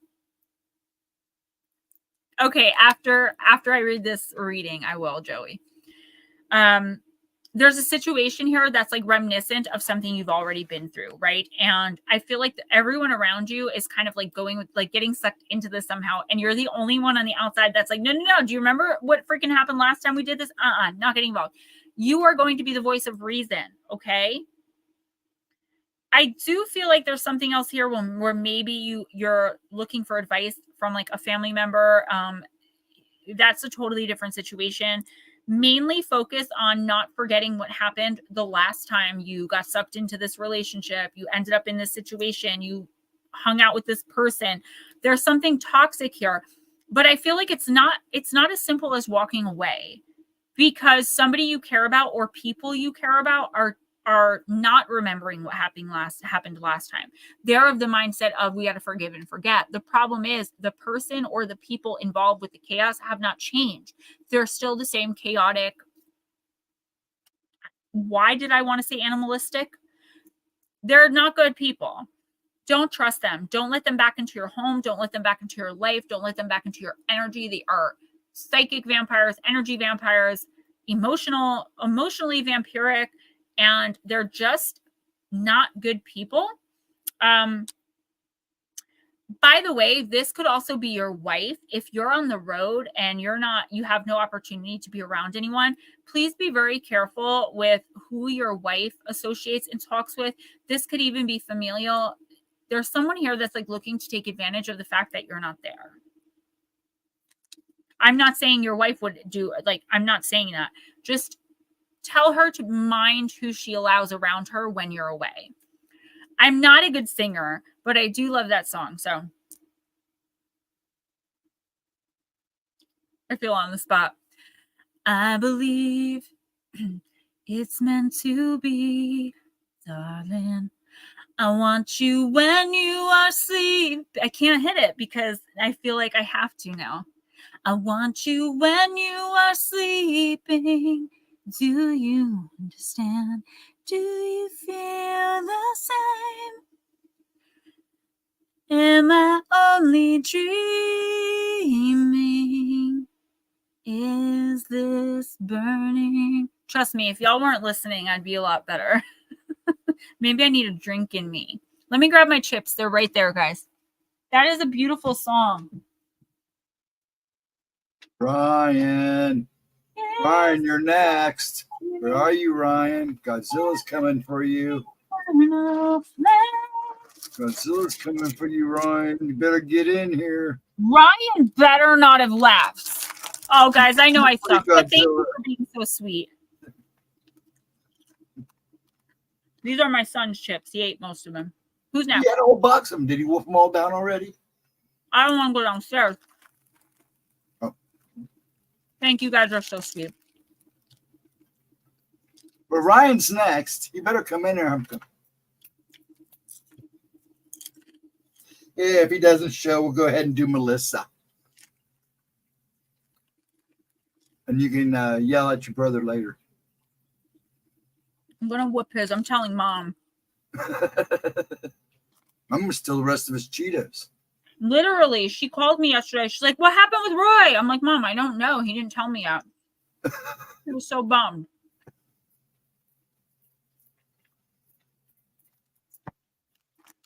Melissa, we're doing the witching hour. Pull up in a monster automobile gangster with a bad bitch that came from Sri Lanka. Yeah, I'm in that tanker, color of Willy Wonka. You could be the king, but watch the queen conquer. First things first, I'll eat your brains. Then I'ma start rocking gold teeth and fangs. Cause that's what a mother effing monster do. Hairdresser from Milan, that's a monster do. Monsters Giuseppe Heel, that's a monster shoe. And I'm all up in the bank with the funny face. And if I'm fake, I ain't noticed cause my money ain't.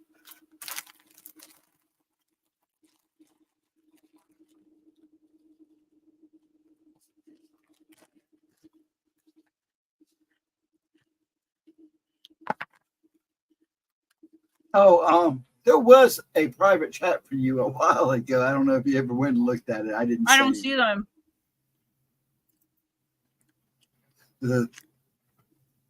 I love you too, sweetheart. I know. And ditto. Crib walking.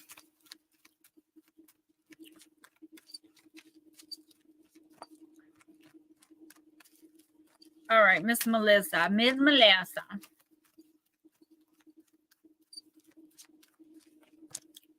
The Witch Hunter.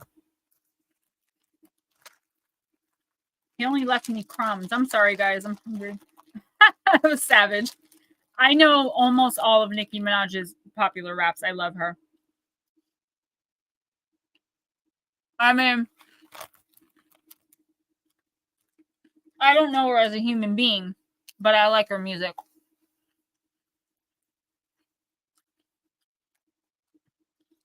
I am from Patterson, guys. Look up Patterson, New Jersey, and you'll know what I'm talking about when I say that. Jarvis usually comes in, hangs out, and leaves. Ryan Tremblay, Gerbil Milk or Jarvis.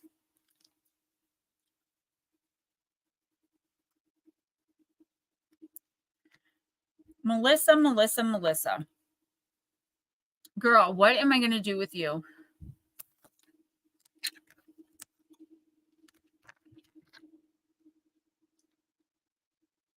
Okay, I told you a couple weeks ago. Betrayal, danger, jealousy, the need for protection. Tarot is the Five of Wands. This card is as ominous. This card is as ominous as it seems. Receiving it means there is someone in your personal orbit who wishes to harm you. A coworker might be attempting to sabotage your work, or a friend might be spreading vicious gossip. In some rare cases, receiving this card may also be a sign that a curse or a hex has been placed upon you, and you should take steps to protect yourself. That is not the case. I would have caught that immediately. If you already suspect someone, this card is confirmation that you're right to be cautious. Be mindful of what you do and what you say around this person, and take extra care to validate paperwork or do more research before making any commitments. If your reading is about money or career, pulling this card is a sign of potential financial trouble. Consider passing on this opportunity, as it could lead to a loss in abundance or reputation.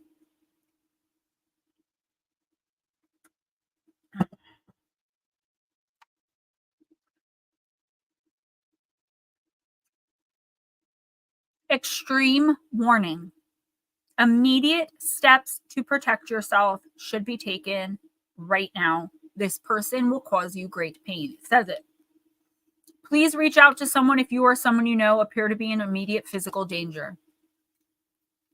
Melissa, dude. I said a few weeks ago that I saw physical violence, and like normally I don't see that because we're all very light. So even like the abuse a lot of us suffer is more mental, emotional, psychical, because once we hit a certain age, we tend to not, it's weird how it goes. Melissa, I don't know if you need a restraining order, but you need a restraining order, and I do feel physical attack. So they're showing me this one time where this girl ran up in my friend's house to fight me, and my sister started fighting her, and the girl stabbed my sister in the head with a screwdriver, and my sister came downstairs with a screwdriver sticking out of her head, like somebody drive me to the hospital. And they're showing me that to show me physical violence, danger. Not like death, but I see like physical altercation, fighting, and attack on you. This is strange. And I'm sorry, but I see him as being involved somehow here, like maybe puppeteering in the background. Melissa, I'm not. Please take this warning seriously. I love you. I don't want to see anything happen to you. I never give warnings like this, guys. It's so rare. And you guys know that. Melissa, you've been with me for years. Please take precaution. Get a restraining order. You know, I just feel like I keep hearing like sneak attack, sneak attack, sneak attack. And it's not like you don't know that this person like wishes you harm, that they're grimy, but I think you're not expecting what they're plotting, and they are plotting. She is plotting. I see a he and a her though.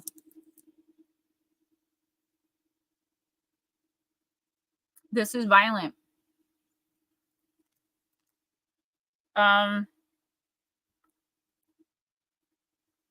Yeah, can you, I mean, I need you to get like help for this, all right? It's not a joke, and it's not something to be let go. Like, having him talk you out of it. Like, oh, it's not like girl, you're involved in something dangerous. This person is like, they don't have a full deck of crayons, or however you say it, right? There's something going on here. And he is definitely puppeteering this. He is definitely throwing, oil on the fire. I don't know what else to say to you except be really careful. Well, you're on their focus now. I've been through this. Please get a restraining order if you can, or at least somehow document what's happening. You have to, like, if you can get audio recordings, if you just journal, like, July or June 14th called and threatened me. July 15th, you know what I mean? 8:01 p.m. Drove past my house. Like, document everything. Melissa, please take this advice. I'm begging you. You're not cursed. There's no curse. Whatever the situation is, we already know he's garbage pie. She's like, you're right. They're like, they belong together. Who's next? Life with Bobby. Melissa, keep it hidden, and don't let anyone else know you have it, okay? Always. And keep your receipts, and I mean that diligently. Get into specifics, honey. All right, life with Bobby. I'm going to use Oracle of the Hekatean Path. Yeah, if we could have prayers. I mean, like I said, I pray for you all as a group. A lot of the times individually, I light candles. We have so much physical sickness. And guys, I'm not blaming the people who are sick, so don't take this the wrong way when I say it. Physical disease and sickness is spiritual dis-ease 99% of the time. And unfortunately, that's just the way we work, because we're in this third dimension and we came without recall, and our DNA, most of us, is not activated fully, and we can't conceptualize wellness. They're poisoning our food. I mean, I'm not going to get into political matters, but facts are facts, right? They do. They deserve each other. You're welcome, honey. Please be careful. You have my phone number. If God forbid anything happens, you need something's going on in your house, you call 911, you call Gemma, and I'll record. I got the equipment. I'm serious. Please, I don't want anything bad to happen to you, Melissa. Ghost Dragon, same thing. He's good at keeping records. I'm really good. I know someone that's in a bad situation, and the three of us, he keeps all the record for her. Just in case. You're welcome. And I love you. You deserve better, Melissa. And I can't wait until you get to the point where you finally start believing that and knowing it. You're deep down in your heart, you won't let it out. Well, it's been suppressed. You can only take so much abuse in life before you're broken. And Melissa, I know judgment. You're broken. But now is the time to pull yourself back up. Be stronger. Don't let her provoke you to where you end up in jail. I'm telling you, being the bigger person in this situation is going to do you wonders, because something's going to happen. And it doesn't have to be violence or anything, but keep records. You're going to come out on top. Be smart. Don't allow yourself to be provoked. That's the key, okay? Yes, Life with Bobby. You got card number 51, Hermes. I'm sorry, Ghost Dragons. Go ahead. No, you're fine. It's the card of messages. Flirting between the realms, Hermes bears you a message, and regardless of who this is from, it will be relevant at this time. He may even be able to replay your message to the different realms. Hermes reminds us to be clear in our communications with both Goddess and those around us. Don't make promises you can't keep. First of all, you're getting downloads from people that you've lost. This is not specifically like ancestral or angelic energy. It's more of people who have passed on. They're just trying to give you an out or like an out of or advice on a situation, probably coming through a dream or like just ping a random thought that you're like, where did that come from? Write those down. That's secondary to what this is though. I feel like you are a lot like me and Ghost Dragons and probably everyone else in here where you feel bad saying no. You don't like to say no. You overgive. It may be something you're working on. You may be doing better at it, but deep down inside, you're a people pleaser. We all are.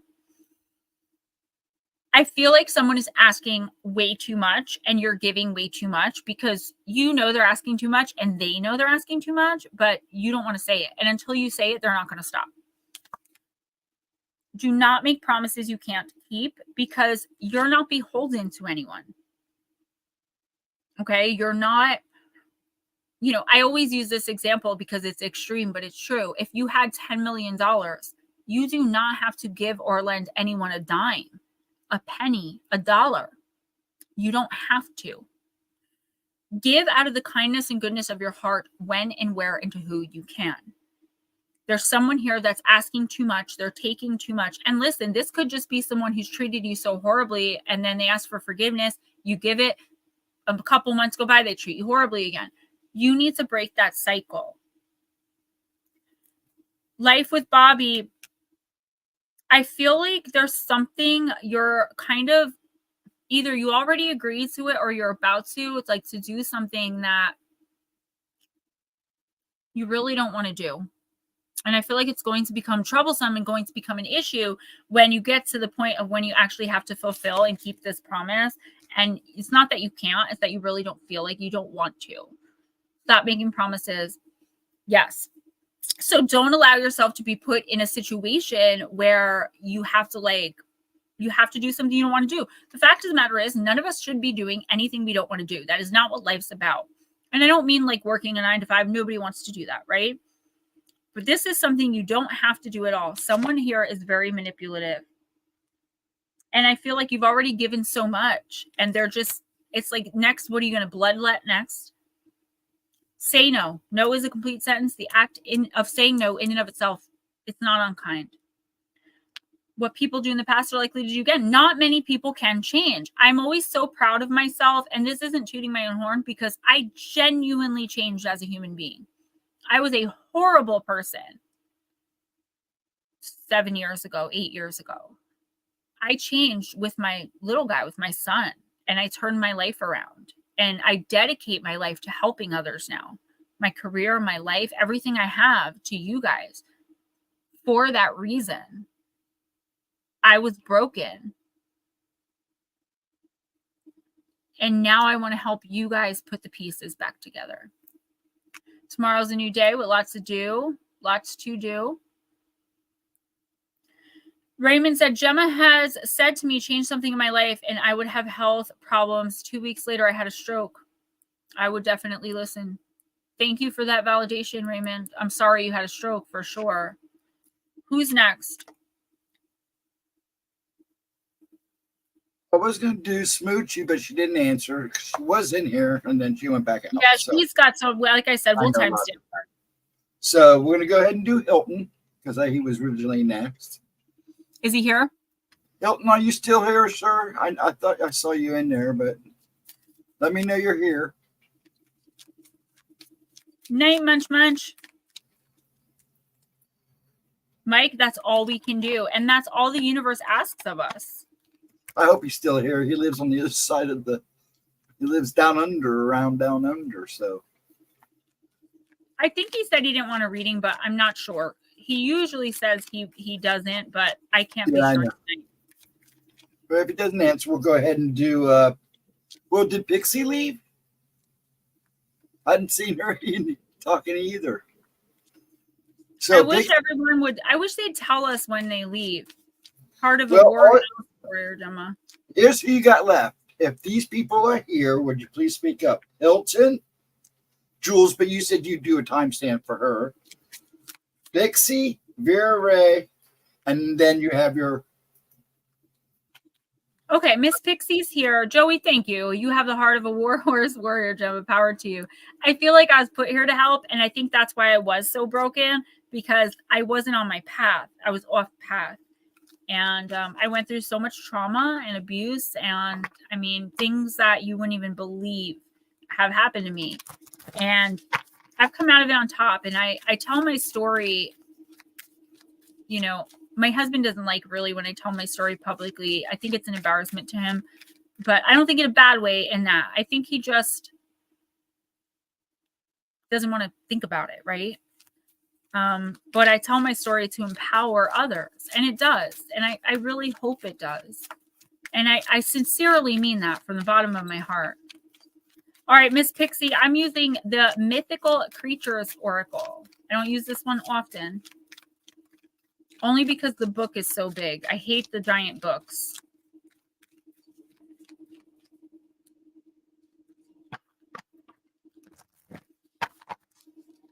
I have so much to do tomorrow. I'm so tired. Yeah, we're not taking any more now.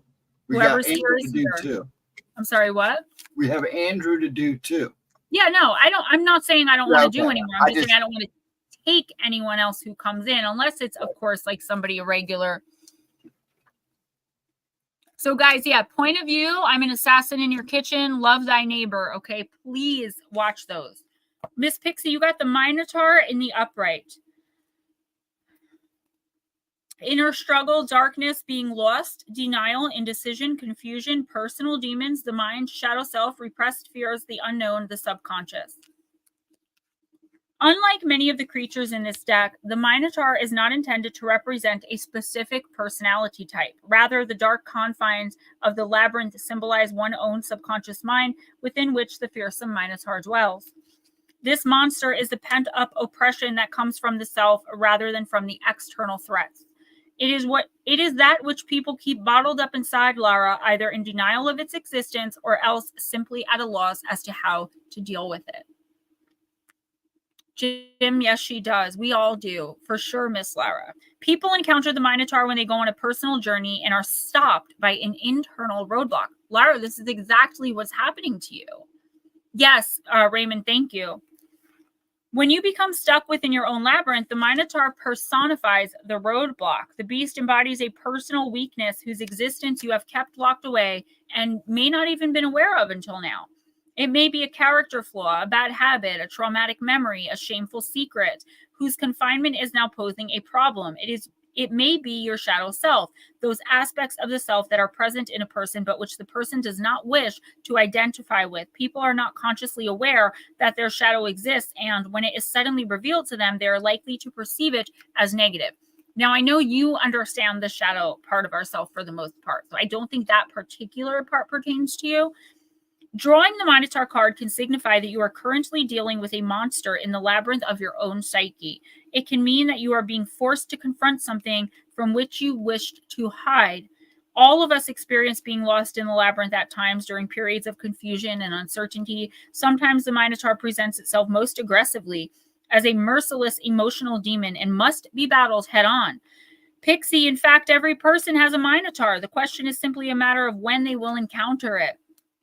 If this card was specifically drawn to represent a person, it indicates someone who is currently going through a major struggle. Otherwise, it could represent an external trigger that causes these inner demons to stir. It may seem daunting, but it is indeed possible to overcome the Minotaur. Let us learn from Theseus how to defeat the beast. We must use our cleverness, our ability to learn from the past and learn new lessons as well to build a new niche in our mind where the conspicuous monster fits in more comfortably. If we do not defeat the Minotaur, then we run away from the problem and abandon our quest. Yet when we succeed, we reach a new level of self-understanding. We become stronger, and in a sense, we become a hero.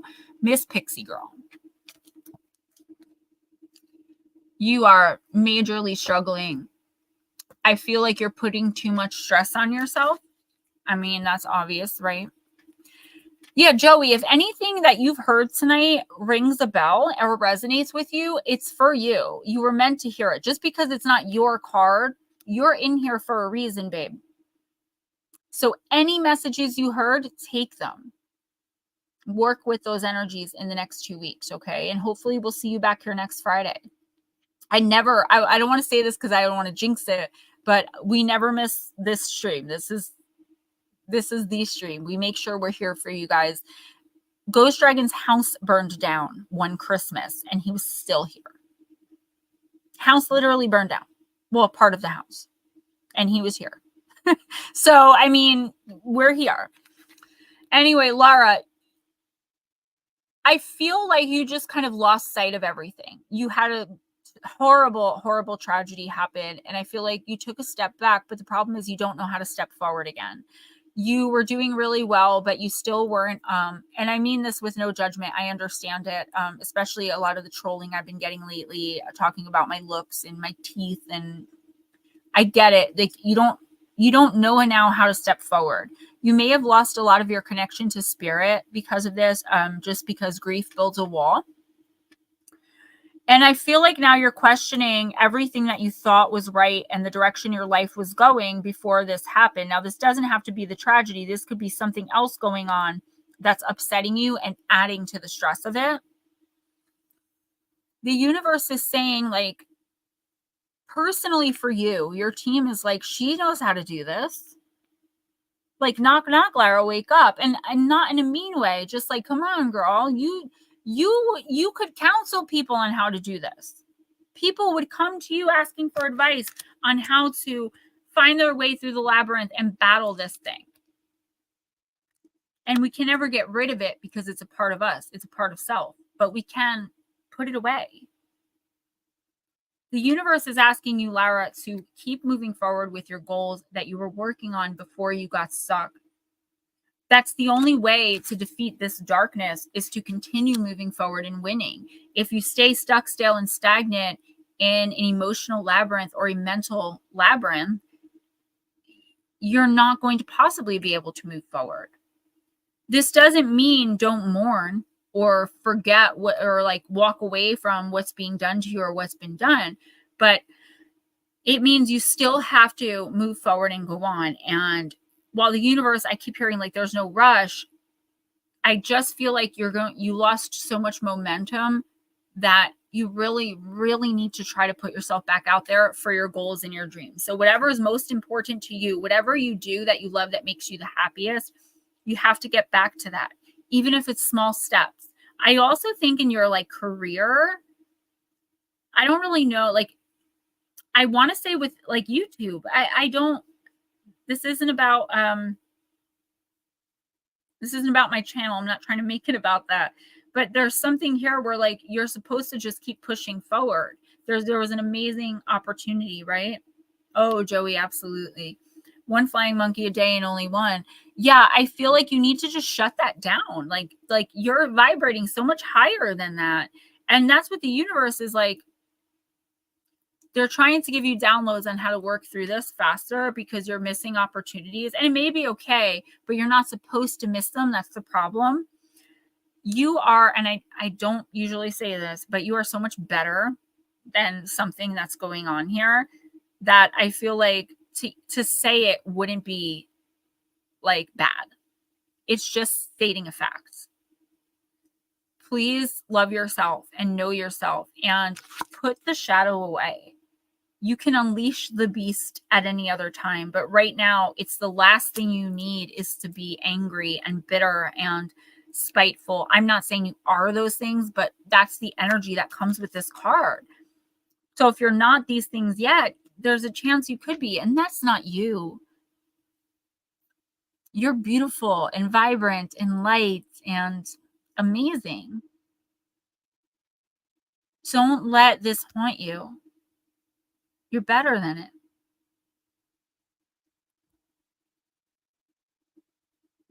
Paranormal Pixie, I guess that's more than likely what I'm seeing, is that like you were supposed to accept those. And I know like I can't imagine your grief, so I'm not saying do it. I'm just saying what your team is telling me, those are your steps forward in what you want to eventually do. Like, I want to retreat. I want to be able to do this without asking for donations. I want to be on TikTok making a little bit more money over there and keeping this money free. I have goals and dreams. My retreat is my number one. You do too. Please try to accept at least some opportunities that are coming your way. It's not only for you. I get it. But hear me out. You have something to say that other people are now being denied of hearing, and it could really affect their journey. So it's just something to think about, okay? There's no rush, there's no push, but I just want you to be aware that your messages, they need to be heard, and the people who aren't hearing them are suffering. I'm sorry to put that. I'm sorry. I feel guilty putting that on you. Who's next? Andrew.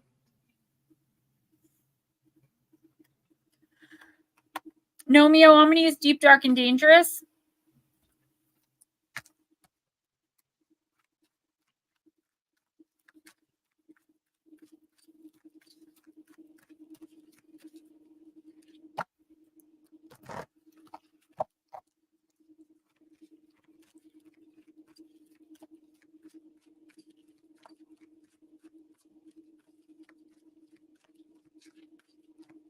Ashley Davis. My daughter of mine, you better get back here. You're welcome, Miss Pixie. We should just put Ashley like we do Mom. At least every once in a while. Down. If we have to timestamp her, that's okay too. I didn't want to put a whole lot on you. Joey, please do that and reach out to me through email. We can chat. I don't check them on the weekends. That's my family time, but I'm here and I've been through it. So you know that I'm not going to judge you ever. And I would never speak publicly on stuff we talk. You can ask anyone in here. Anything we talk about privately is private unless you say it's okay. Now, if something comes up in a reading, that's a different story, but I still use tact and integrity, right? I'm not going to air you out. All right, my Nomeo. Just keep making the next right decision. One decision at a time, sweetie. You got this. Whoa, my favorite card that I've only pulled like once. Oh gosh, Laura, I'm so sorry. You're being tested. That is abundantly clear. If anyone got this, though, you do, okay?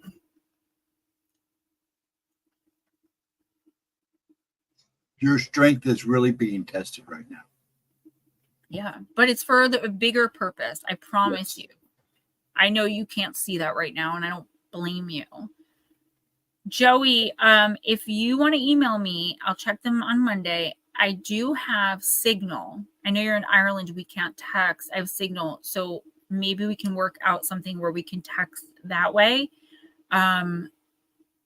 I don't ever use it otherwise. I downloaded it accidentally and I was like, oh, I could talk to people in other countries. I have one subscriber from Germany that when he has questions about crystals and stuff, he'll reach out through Signal because he's in Germany. He texts me regularly though. However we can do it, I would be willing to be here for you if you need a shoulder or a voice, okay? And I'm married, so I'm not hitting on you in any way, but I feel like, you know, the offer's on the table if you need it. And I mean it from the bottom of my heart. I'm not just saying it for show. You can ask most people in here. I talk to you through text. It's just who I am. All right. So Nomeo, you got the Vampire. It's the card of hunger, card number 28, and it is dangerous. Check him out.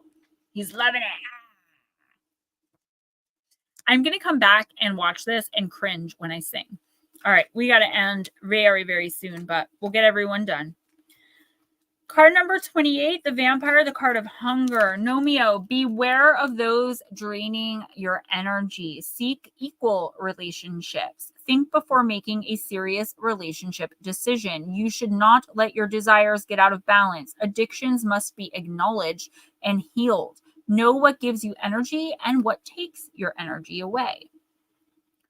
They are sometimes sexy, seductive, full of desire, and yet terrifying all at the same time. The timeless attraction of blood-consuming vampires is a paradox, and it's one that crosses cultures and timelines. Although the beautiful and somewhat desirable vampire form didn't really begin to enter the public consciousness until the mid-1800s, the idea of a human feeding upon the very stuff of life is much older. The Greeks, Egyptians, Sumerians, Indians, and Balkan peoples all have myths containing vampire-type creatures. You got it. While there are almost uncountable examples of vampires in literature, movies, and games, somehow the archetype of the blood-hunting, night-stalking, and somewhat elegant creature keeps being reinvented to seduce yet another generation. Why is it that this horrifying form can still seduce so much? Perhaps it has something to do with a strong yearning to be adored and desired, having someone want us that much, who has had the desire to feel that closely linked with us, even down to our blood can feel good, until, of course, we realize there's nothing much left of ourselves to give. We should be crystal clear about what supplies us with energy and what depletes it. We should do more of the energy supplying acts and understand that we cannot do too much of the depletive stuff. We are all more susceptible to vampires of all kinds if we are tired, worn down, and uninspired. Plant companion, gardenia, crystal companion, adventuring. Lol. Yeah, so Nomio, beware psychic and spiritual vampirism. I know you're married. I know you're happily married. Are you? No, that's not you. That's married. I'm sorry. I was thinking of Mike J. Beware lot lizards. I mean, I'm not trying to be funny, but watch who you meet. I feel like there's seduction coming in. And I think I've had a card like this for you before, but it's like vampiric.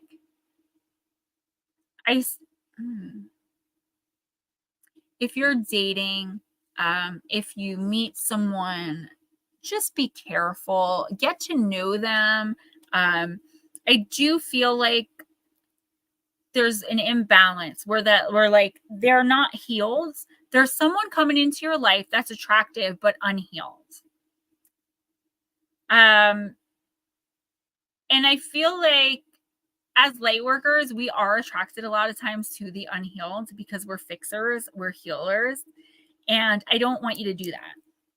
So, and it doesn't, again, like aside from a romantic attraction, this could just be someone you meet that needs some help. You know, be willing to help, but only to a degree. Don't allow yourself to be so pulled into their drama that you're now playing a part in it. You know what I'm saying? It's like you're willing to help someone move, but you're not going to hide the body. And I do feel like, again, I said this a few times already tonight, someone is asking a lot of you. So aside from the person you're going to meet, romantic or otherwise, be careful anyone new that's coming into your life, and beware of someone coming around looking for forgiveness, because I feel like they just want something from you. This is what is it called? Insincere amends. I would also be careful, if I were you, not to like become obsessive or obsessed with an idea. I don't see you being obsessed with a person, but like with an idea of like how something needs to go, how something needs to happen, because you know the universe always scrambles everything up, and you're not going to get what you want how you think you're going to. But if you stay in a higher vibration and do the right thing, keep being wonderfully and beautifully and perfectly you, the universe will provide. You just have to keep that faith. Watch, please. The main thing here, though, Andrew, is watch who you allow into your life and into your truck. You see a hitchhiker holding a bowling bag, keep going. Dangers on the road, for sure. I did trucker encounters with the paranormal or something, and road trolls. I did a lot about truckers. Who's next? That's actually one of my most viewed videos. My daughter's next, and then Black Dragon, then timestamps. Yeah, of course she's going to put up a fight. She hears my wonderful voice in the background.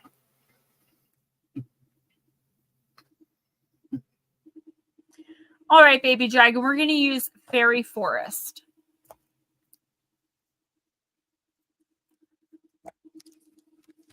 I hope Tennille and Zeb are okay. I got to reach out to them. I've actually been like super duper busy away from the house.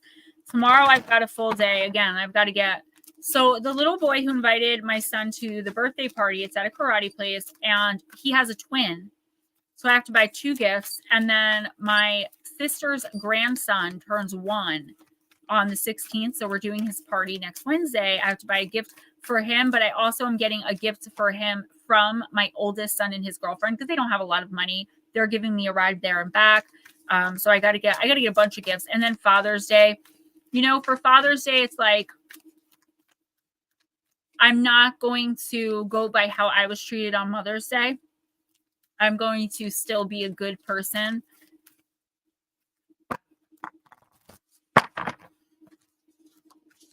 When you love someone, you love someone. And sometimes no matter how they treat you, you still love them. The poor fella just maybe wants to go bowling. Can I tell you, I was talking to my little guy the other day. I'm like, dude, we need to go bowling. He's never been. And I love bowling. All right, Miss Ashley. Oh, no, don't fall, please. Don't do that now. Nice. Yeah, Nomeo definitely was. It was I always have 2 or 3 a week. That kind of confused me, and I don't know where they're going. Unfortunately, yours was this week. Okay, you got Before the Gathering, card number 29, celebration, anticipation, and event. Netter doesn't come in anymore.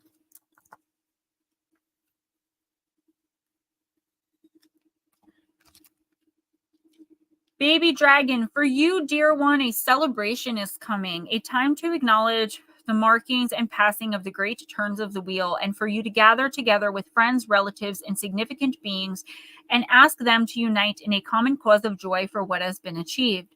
It is time to look forward, to anticipate, and to prepare for this event, maybe taking place simply on an energetic level, as all of the beings who have long wished for your well-being now gather together to applaud the place where you are right now. No, Jules, I was doing you at the end because you're a timestamp. I got your back. This will be coming for you, and it's in the near future. So this card is a great omen of good, Ashley, to come for you. It is time for you to put on your finest garments, take the very best goblets and chalices from their dusty hiding places, and raise a glass of bubbling fairy energy to the wonders of life. It may be your birthday or another occasion, such as a graduation, the acknowledgement of an accomplishment, or the completion of a test. Whatever it may be, it is essential to mark the impending time with joy, applause, and an expression of bounty. This is Lucy Cavendish. She's one of my favorites. Whatever it may be, it is essential to mark the impending time with joy, applause, and expression of bounty. Prepare, be ready, and enjoy, dear one. You deserve all that this exciting and exhilarating occasion heralds, for after the effort comes the reward, and soon the reward will be yours. Crazy because I'm on my final step to reopen, but also have a huge cookout next Saturday. Yes, this is a gathering, a celebration, and you may not realize it, but I feel like a lot of people around you are really rooting for you, and they may not be saying it out loud. That's why it's an energetic thing.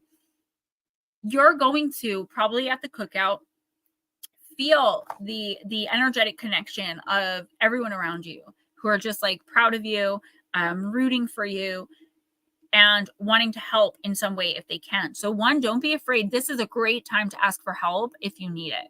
It's very rare that you're going to be turned down by somebody. So this is a great time, okay? Hit Dad up for the Stanley Cup. It's a good time. Actually, I was told to come and get you and bring you to it. Wait, what? I was actually told to come and get you and little man and bring you to the picnic. Maybe one day. I know. Thank you, Joey. Yeah, I always enjoy my time with my family for sure. Nomi will hold that thought. So, Ashley, this is just a good omen. It's a good omen for opening. It's a good omen for being around friends and family. Like, almost, it's never completely drama free, right? But almost completely.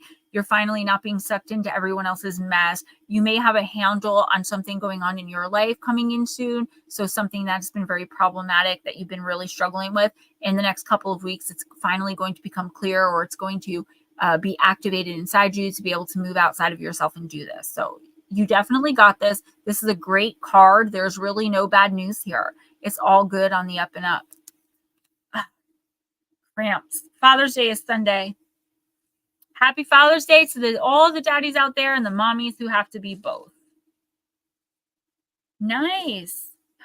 Raymond, I love, my ex used that on me. He asked, are you from Nashville? Because you're the only 10 I see. And I fell for it, for sure.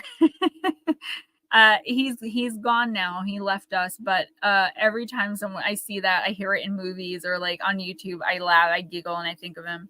He used to come in here all the time. Yeah, I know. I got you. Who's next? Black Dragon. Are you still here, Black Dragon? I think you are.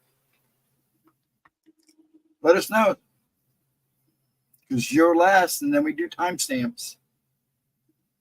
Thank you, Ashley, for coming back. We got to do Lotus, Deb Girl. Yeah, thank you everyone for coming in. And Jules? Yes. Lotus, if you want to do Jules now, you can go ahead and do her since she's still in chat, right? Well, I'll just do hers while we wait. Because you got all you have left is Lotus, Jules, Deb, and Smoochie. I knew I was forgetting someone. I love that you guys are here. I mean, if you guys didn't show up, I would have no show. And this stream actually is pretty popular. It does get over 100 views every week, which for me is really good. It's a lot of replay views. Yes, a lot. Deck is so hard to shuffle. It's ridiculous. Well, Ashley, I'm so glad you're coming in. Now, if I can get Sammy to come in here. Sammy's a little of she's my rock, my tomboy. I'm going to beat the woman up who dates my dad. I have 4 sisters, okay? I get it. Love her dearly, but someday she'll come. All right. Miss Jules. Hold on. Actually, she's more like me than most of my kids. Good old Sammy. Sorry, hold on. You know which one of my kids I think is most like me? Damien. My kids all look like their dads. Damien has my heart and like my mind, but he looks identical to the point where when he shaved his head, his grandfather had to call his grandmother and tell her to be prepared. I looked at Damien and I looked away and immediately started crying because I saw Jeff. I saw his dad. His grandfather had to warn his grandmother because when she looked at him, she was going to see her deceased son. I mean, it's just there. But he has the mannerisms. My one son that is most like me, he looks nothing like me, my son Kyle. My son Kyle is me at 24 to a T. He's this big, giant teddy bear of a kid. Like, I started crying in front of him one time, and he was a melted mess. He's like, Mom, my dad always called me a mama's boy, and I didn't understand why, but I'm not going to leave your side. And when you see him, everyone thinks he's my brother. But he is definitely the most like me, for sure. The way his mind works, the things he says, how he responds to people. Like, that kid is incredibly me. I'm eating a popcorn kernel. I love chewing on them. Baby Dragon, I feel you, for sure. All right, Miss Jules. Joey, right? Oh, my daughter. I was pretty protective of my girls. They don't know how protective I was. So,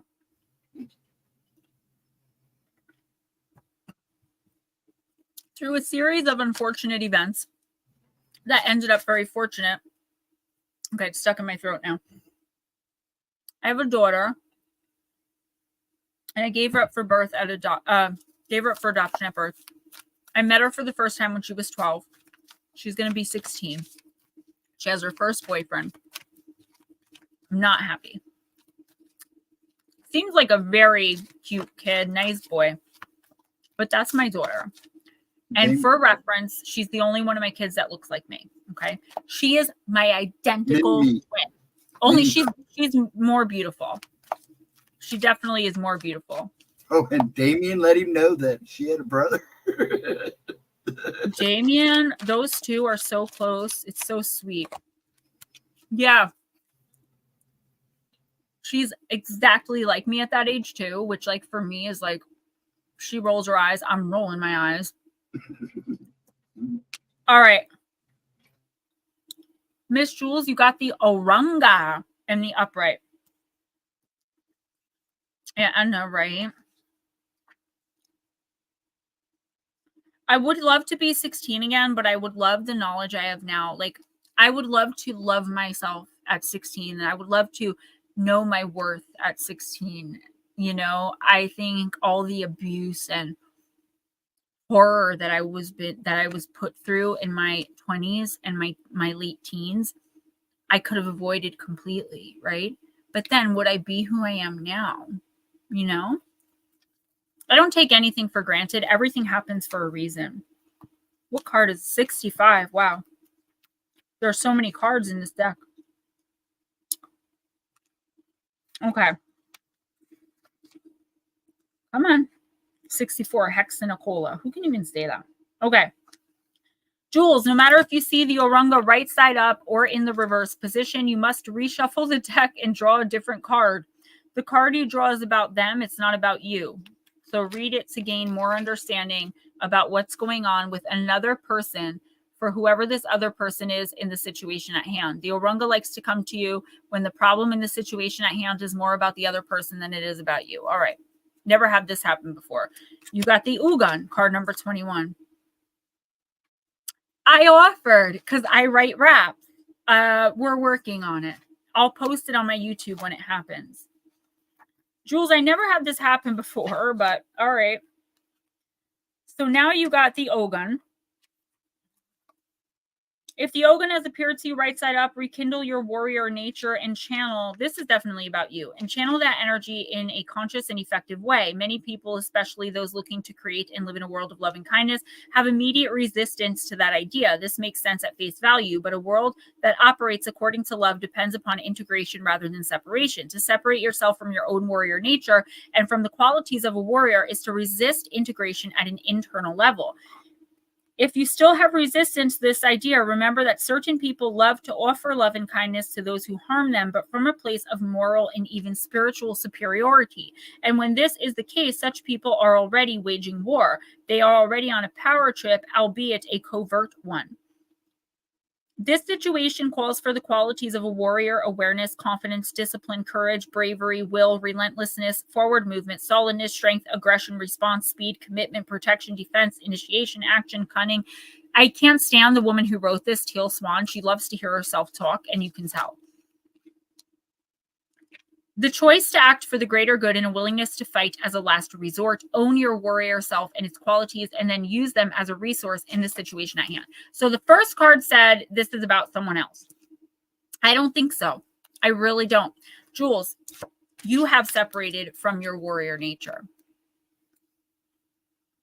They not like us. They not like us. They not like us. And it's probably A minor. Okay. This is about you. You've separated yourself. It's like you've become like at this place now, or you're coming into this place of like, I'm not going to get involved. I don't want to be bothered, which is great. That is great. Like these people are unhealed. They're broken, whoever, you know, they may be in this scenario. But the universe is saying you can't completely detach because you still have to put yourself out there to help others and to achieve the things you want to achieve. You're still going to have to meet darkness every once in a while and trial and tribulation. And I feel like you've just gotten to the point where there's no fight left in you. And the universe is saying, you have to fight. You have to fight for what you want. And this isn't obviously physical fighting, but you have to keep putting your energy out there, Jules. You cannot just shut down. And I feel like that's what you're doing. And that'll be okay for a time. But there are people who need you. And the ripple effect that I was talking to Lara about, okay? This ripple effect of, because you're not putting your energy out there, other people that really need to receive it are not receiving it. And therefore they're being lost. And then the people that need their energy are then being lost. And then the people that need and down the line they go. So take a break, take a rest if you need to. I also feel like there's something here with your dad. Like you need to have a conversation with your dad. He's like really down, even if he's not showing it. So maybe go and ask him if he's okay. Have a coffee or something with him, because I do feel like there's a connection missing with you and dad right now. And you need to be the one to make the effort because he's not going to show it. Yeah, mine too, for sure, Melissa. And I love Drake. I'm a huge Drake fan. But when Kendrick said it's probably a minor, you think the Bay gonna let you disrespect Pac? I think that Oakland show gonna be your last stop. And I'm just like, please, Drake, do something about this. I thought Kendrick Lamar was a Gen Zer, and I wrote it in the comments. I'm like, who does this little Gen Zer think he is coming after, a veteran? And then I realized he's been around all along. I just never heard of him. I felt really stupid. Who's next? Love you guys too. Well, Black Dragon, are you still here? He's not answering. Yeah, okay. Well, let's go ahead and do our timestamps. Yeah, Edna, you're so cute. I do not like him. I like that one song though. Yeah, he did. Gotta admit it. I still think Rap Devil by MGK was better than Killshot. So who you want to start with? We'll do Lotus. Yeah, Lotus first? Okay. Lotus, we're doing Oracle of the Radiant Sun. Melissa, I didn't either. I did not. I mean, I got an inkling back in the day, but did not see it. J-Lo, I saw it coming. Puffy, I had no clue. You get that much power, it's like you don't know what to do with it. Have you really, Anna?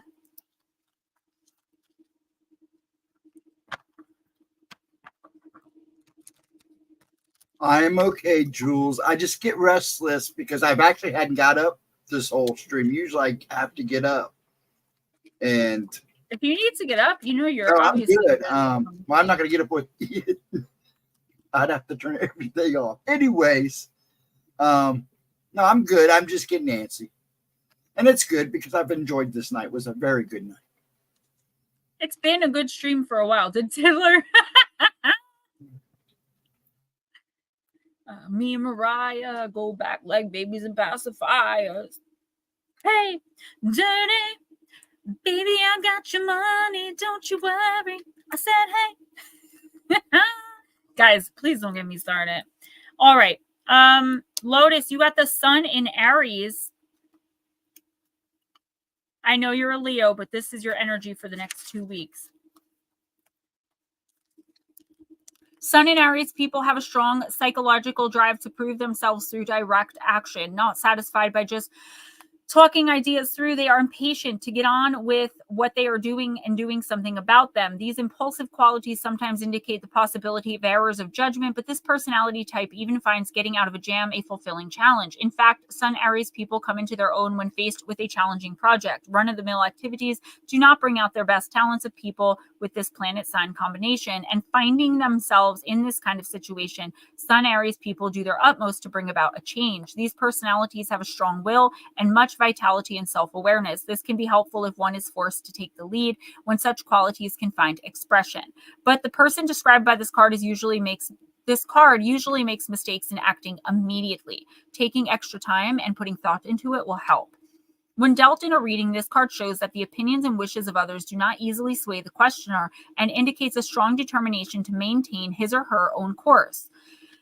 This card reveals that the inquirer has a clear vision of what he or she wants and knows how to achieve it. It also indicates the need to work harder and longer than most to achieve success and the respect of others. The danger when this card appears is one of acting on impulse. Sudden acts, times requiring impulsive courage, an unexpected challenging situation, a need for quick action or defense of one's position. Lotus, this is just like, don't be deterred. You know exactly what you're doing. You know what to say. You do not need advice from anyone at this time. And I don't mean that in a cocky way, right? I just mean like you've already let other people try to handle this. You've already stepped to the side. You've already put your thoughts and opinions to the side and watched someone go and try. And I don't know what this is because you have a lot going on.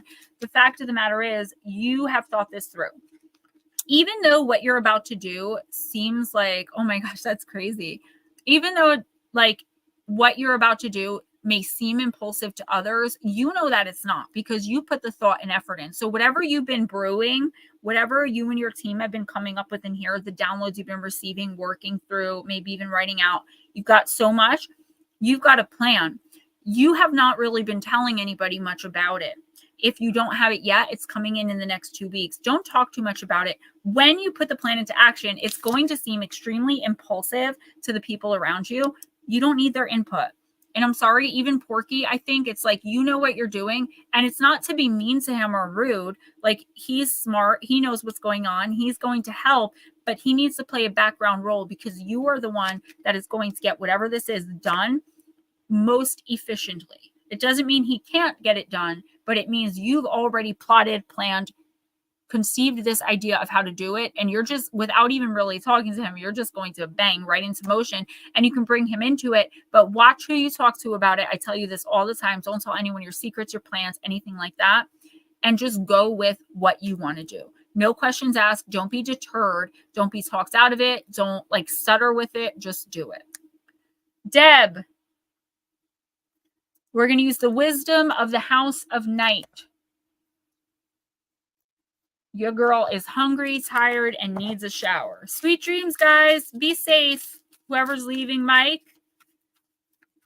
Don't tell no lies about me. Won't tell no truths about you. OVO. OVO. Christopher Walken for sure.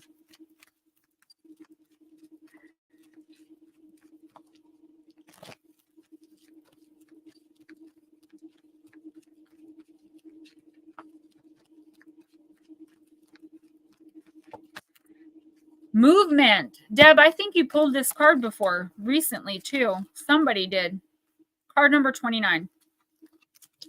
Deb, this is a time of change and movement and a symbol for wonderful surprises. If you have been waiting for something, you will soon have clarity. You will get answers you thought would never come, and you will move closer to things that were out of reach before. Perhaps this card predicts a trip that you've always wanted to take. The symbol for movement can indicate both a change of scene and a real shift in the direction of your life. No matter what this symbol holds for your question, know that wonderful change is now possible. This is the time to make your move.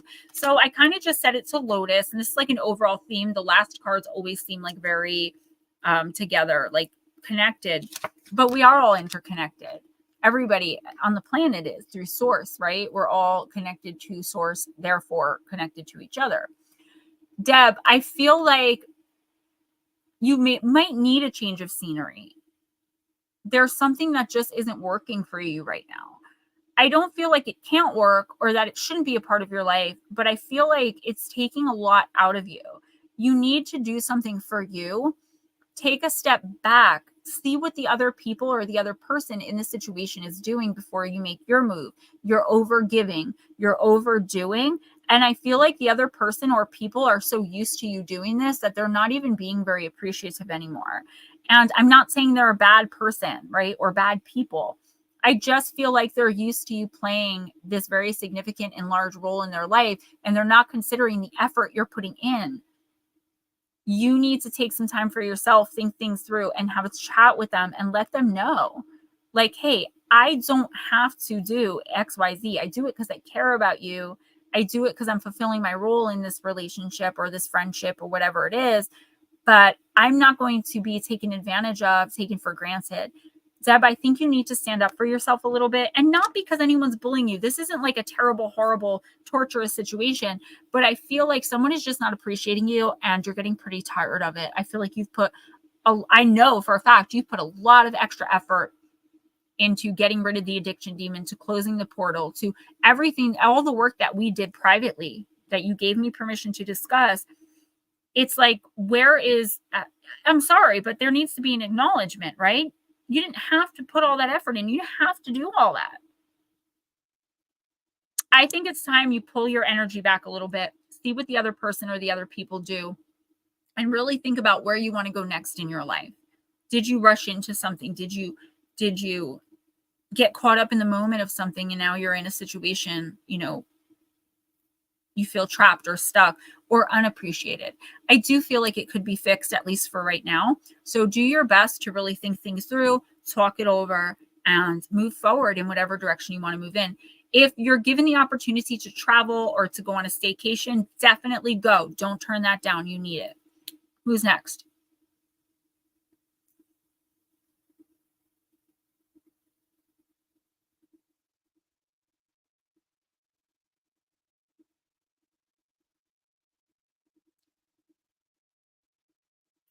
Smoochie, then you're Okay, dead. I don't want to get done anytime tonight. I know. I'm sorry. It's okay. I'm only I was kidding. trying to hurry. Smoochie, I'm going to use myths and mermaids. Is anyone after Smoochie? Am I missing someone? No, right? We did 4 timestamps.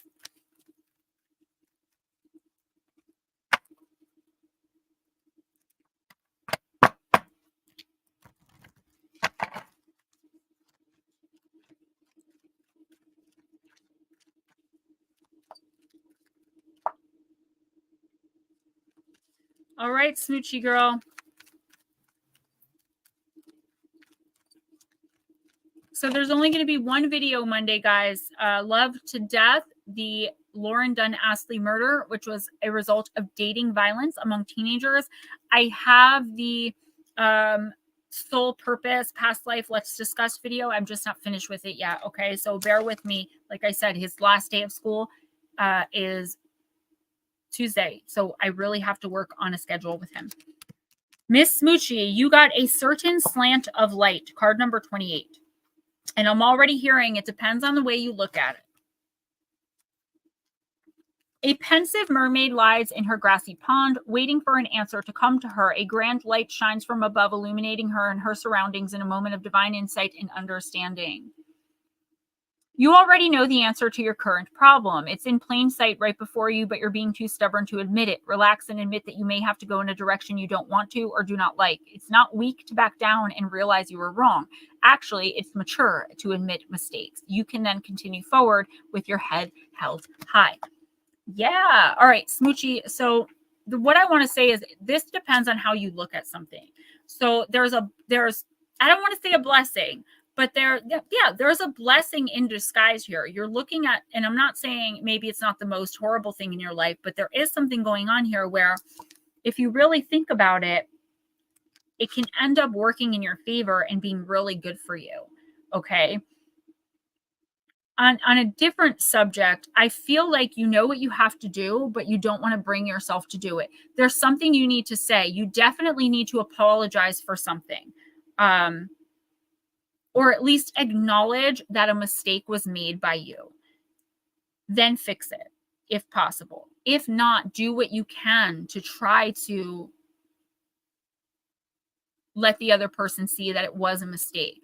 Being stubborn and not wanting to admit wrong and alienating people because of it, that's not what light beings are called to do. Smoochie, you already know what needs to be done, for better, for worse, for indifferent.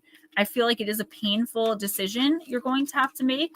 We talked possibly about like your husband and the issues and how this might end up. And I feel like, you know, I don't even want to say, I keep hearing the time is nigh. I don't even know what that meant. I'm uncomfortable.